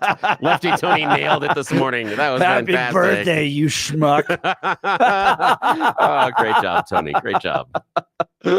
Oh, we like to have fun. All right, I'm going to get to Jim here in just a second, but I don't trust the media at all. And I learned this in politics because I would sit in events, and even when I hosted events, like the Western Conservative Summit, we'd have these great events, and I'd go read about it in the newspaper. I was like, that's not what event were they at? Yeah. Like, that didn't even happen. And I've seen this over and over again with Trump, with the both sides comment, with the stand down, stand by comment. And things are regularly just wildly taken out of context with him in order to drive a political agenda in the media. And the one that happened recently was this enemies within. He's going to use the military. The enemies within. What he was talking about was that if there are riots following the election and cities are being destroyed, he would call in the National Guard in order to quell the violence, which I'm pretty sure everybody would in that position, right? If you have mass violence happening all over this country because somebody doesn't like who got elected, yeah, you might have to bring in the National Guard in order to settle things down. But you get what Kamala Harris says, well, he's the enemy within. He's going to use the enemy, the soldiers on his own people. This guy wants to be Hitler. So you always got to go back to the actual source. Watch the speech. You can't trust. This is why media trust is in the tank. So I went back and I listened. Here's Kelly talking about Trump referencing Hillary. This was a New York Times recording. He would he commented more than once that that Hitler did some good things too. And of course, if you know history, again, I think he's lacking in that. But if you know what Hitler was all about, it'd be pretty hard to make an argument that he did anything good. So what would you say when he said to you that Hitler did a lot of good things? Well, I tell him that. I said, sir, first of all, you should never say that. But if you knew what Hitler was all about from the beginning to the end, everything he did was in support of his racist, fascist life, philosophy. So that nothing he did you could argue was good. It was certainly not done for the right reason. And but he would occasionally say that. What would he say when you would lay that out to him? He just, that'd be the end of the conversation usually. That's where I kind of went like, because I feel like if it was so jarring to you that the leader of the free world is somehow complimenting Hitler behind closed doors, one, you wouldn't resign on the spot. Like, I don't want to be a part of this, which Kelly didn't do. And then secondly, that wouldn't be seared into your memory in a way you could be like, yeah, we were walking to the helicopter. I said to the president, this is stupid. The president said, right, John, you're right about that. Or John, no, I disagree. He just kind of goes, well, we just ended the conversation there. That's where I have concerns about this. Trump has denied it. People have also said that were around him that Trump never said that. So I can't explain why John Kelly would make it up. I don't have an excuse for that. But that's where I get a little sus, as the kids say, about this claim that somehow Donald Trump was loving up on Hitler. Yeah, I don't know. See, the Hitler thing for me goes a little bit too far. But, and I know, and we should get to Jim's question here in a sec, but after we talk to Jim, the premise or the question I want to ask you is, all these people that have come out and told us about Donald Trump's predilections for being a dictator and a fascist and other things like that, are they all lying? Is that what we are supposed to conclude? I think they're misinterpreting, and I've got the audio to prove it. But that's a really good question. You want to go to Jim? Yeah. Good morning, Jim. Denver. You're on the Jeff and Bill Show, News Talk 710 KNUS. Morning. Yeah, I really like the Jeff and Bill Show. I'm a longtime loyal listener. But as I was listening to Kamala's extended quote there, I found that I agreed with everything she said. And Jeff, I'd like to know, if there was a certain fact in what she said that's non-factual. Well, I think the idea that he wants to be Hitler, there's not a lot of evidence to that. You have this one claim by John Kelly where others have said he's never said that before. And when I just played the clip from John Kelly, there's a lot of details missing from that leads me to believe that he didn't say that. But two, think about the exaggeration, right? He wants to use the military. He believes the enemy is within and we need to go after that. That's a total exaggeration of what Donald Trump said. What Donald Trump was talking about is if cities are rioting following this election, would he use the National Guard in order to quell the violence? He talked about doing that in the BLM riots, and I wish he would have, because some of those cities burned way too long and the governors wouldn't step in, and he threatened to bring in the National Guard, and that finally got the governor going. So that's one example right there of Kamala Harris exaggerating. Yeah. But look, Jim, you don't think that rhetoric from Kamala Harris is leading to these assassination attempts against Donald Trump? Jeff, I think you're misinformed. I think if you read the whole quote from Donald Trump when he was talking about the enemies within and getting the National Guard to round them up and take care of them, if you just go along with that, he said people like Adam Schiff and Nancy Pelosi. He didn't mention the riots at all, and he said these are sick and evil people, and they're the enemies within. And that was the extended. And he was going to use the army against Adam Schiff. He's posted pictures of them all in orange jumpsuits. He's put everyone in jail. NPR said he's threatened political retribution over 100 times. So just doing what the Democrats have done? This is something to take seriously. Oh, Jim, we've been living this for the last 9 months of a political opponent using the power of government to go after his political opponents. I agree with you. I don't like it, but we've been living this for 9 months, Jim. I don't remember your condemnation against Joe Biden and Kamala Harris doing this. Yeah, but I think if you break the law, you need to be held accountable. And the question is whether it's a frivolous prosecution or if it's a real one. And I would love to see these trials. I'm afraid we're never going to get to see the real evidence against Donald Trump. And if he is guilty of what he's being accused of, he's one of the biggest criminals in the history of the nation. And I would like to see the only evidence. Only one party has put their other political opponents into a mugshot, and that was the Democrats against the Republicans. So if you don't want I'm not sure that was political prosecution, yeah, that's where you and I disagree on that one. But if you don't want political prosecution, I sure wish you had raised your voice earlier. Jim, I really appreciate it. Billy, I want to get back to your question about all the people around Donald Trump going, well, he seems to have dictatorial tendencies. I've worked for guys similar to Donald Trump. They're very unique breed. They're what I refer to as titans. I remember I was doing film marketing for a particular film. This guy was bankrolling it, all this stuff. He calls me at like 4:00 in the afternoon. And he's like, tomorrow, I want this movie screened in Times Square. I'm like, tomorrow? You want this film screened? Yeah, absolutely. Here's my credit card. Go get it done. And I was like, oh, okay. Like, well, I'll do my best. Like, and I spent all night working on it and all this stuff. They live in a different reality with regards to how far they can push people to achieve things. And when I heard this audio from Kelly, I go, well, yeah, that's exactly who he is. If he was left to his own devices, would he be a dictator if he didn't have people around him? Oh, I think I think he'd love to be.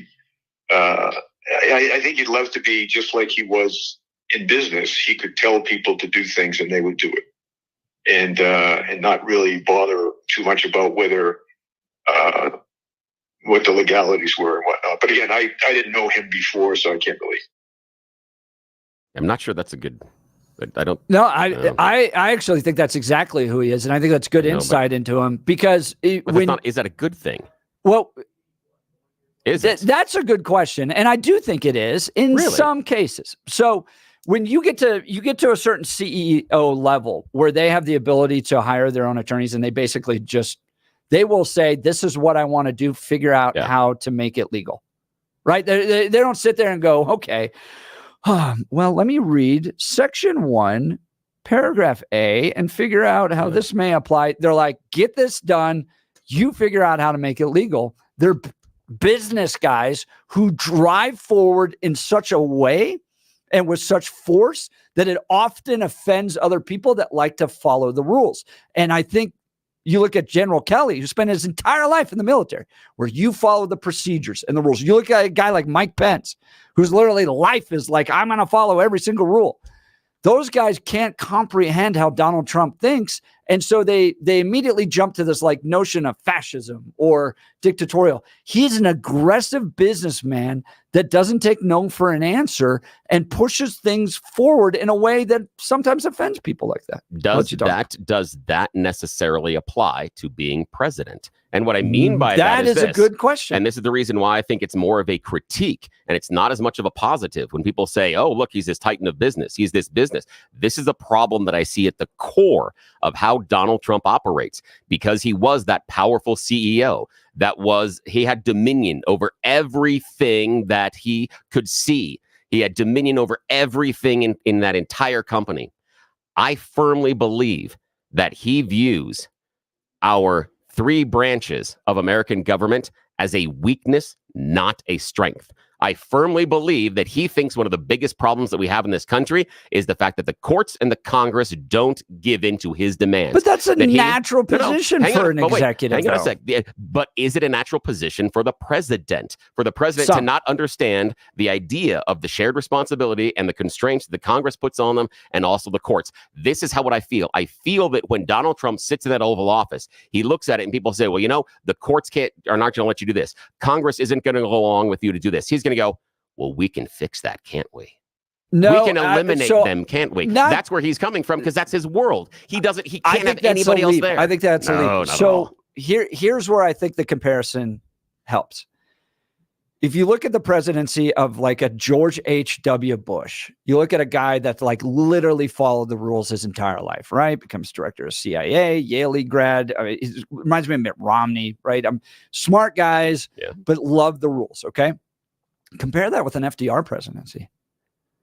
FDR reminds me more of Trump than Trump reminds me of Bush, because I think FDR, when you look at the Great New Deal, when you look at all the programs he built, right, stuff that never existed in American history, I think he went with the premise, I want this, figure out a way to deliver it. Now, do I like what he built? No. Are some of those unconstitutional? Probably.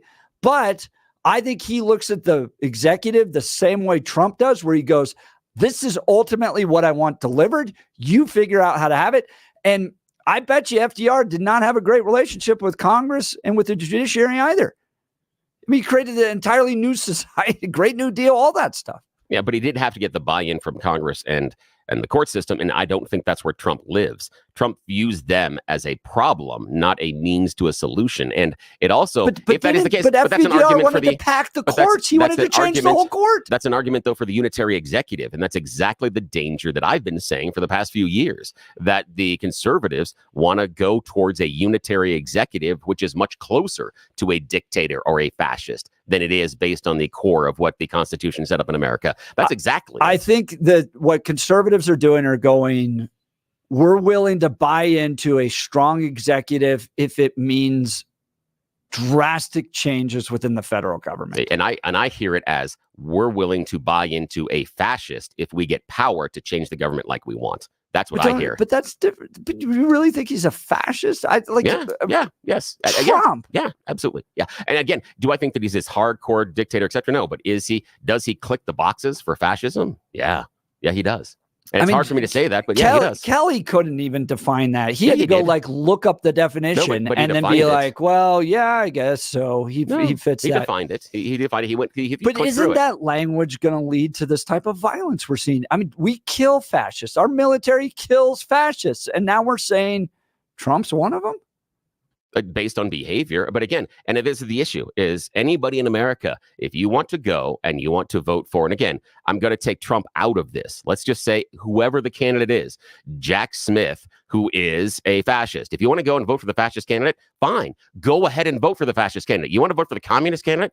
Fine. That's the beauty of America. You can vote for those. In those fascist countries, you don't get to have those choices. In those communist countries, you don't have those choices. I will celebrate your ability to make the choice. But what I'm looking for is at least the intellectual honesty to understand the choice you are making. And yes, Donald Trump on a base level clicks many of those fascist boxes. Absolutely. So I see it differently. I see him as a driven businessman who achieves things that most others can't because he's willing to push the boundaries, break the rules, and he's been successful in that. And I think it would be very good for a deep state, corrupt federal government to have a guy like that throwing elbows and taking things apart within as I mentioned, a corrupt federal government that needs to be addressed like that. That's a good point. And I want to talk to you about someone that's throwing elbows as well. I want to remind everybody to join Peter Boyles this Saturday, 9 to 1, because he's doing a special recap Halloween show. For more than 2 decades, he spent Halloween night right around Halloween in haunted houses.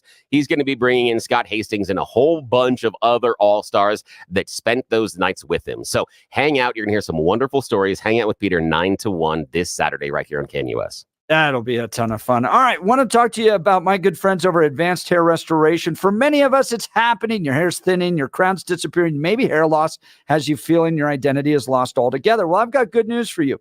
It's an incredible yet simple one-day treatment that starts growing your own natural hair the very next day, and it's guaranteed to grow for life. It's the Advanced FUE from Advanced Hair. Look, we've all seen the pills, lotions that come with monthly subscriptions. They might help retain what you have, but what if what you want is your own natural hair permanently in specific areas? Well, from Advanced Hair's state-of-the-art facilities to the world-class Dr. Tanya Pauls, it's not maybe will your hair regrow. It's guaranteed that your new hair will grow. You decide how much, how thick, and where. It's why Advanced Hair is the winner of Westward's Best of Denver. For your free consultation, $250 off and 250 free hair grafts. Call 720-459-HAIR. That's 720-459-HAIR or advancedhair.com. Advancedhair.com. We'll continue with the Jeff and Bill Show. Denver's Talk Leader, News Talk 710 KNUS.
Welcome back to the Jeff and Bill Show. Lots of text messages on this. Man, continue this conversation tomorrow. One saying he's a disruptor, and people confuse that with fascism. Let's go to Steve real quick. Good morning, Steve.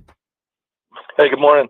Hey, Adolf Hitler was subject to dozens of his generals wanting to kill him in many plots that were foiled and won the bombing of the the one that Tom Cruise brought up. Interesting. Steve, give us a call tomorrow. Let's continue. We're getting the closing music here. You're listening to the Jeff and Bill Show. Denver's talk leader, News Talk 710 KNUS.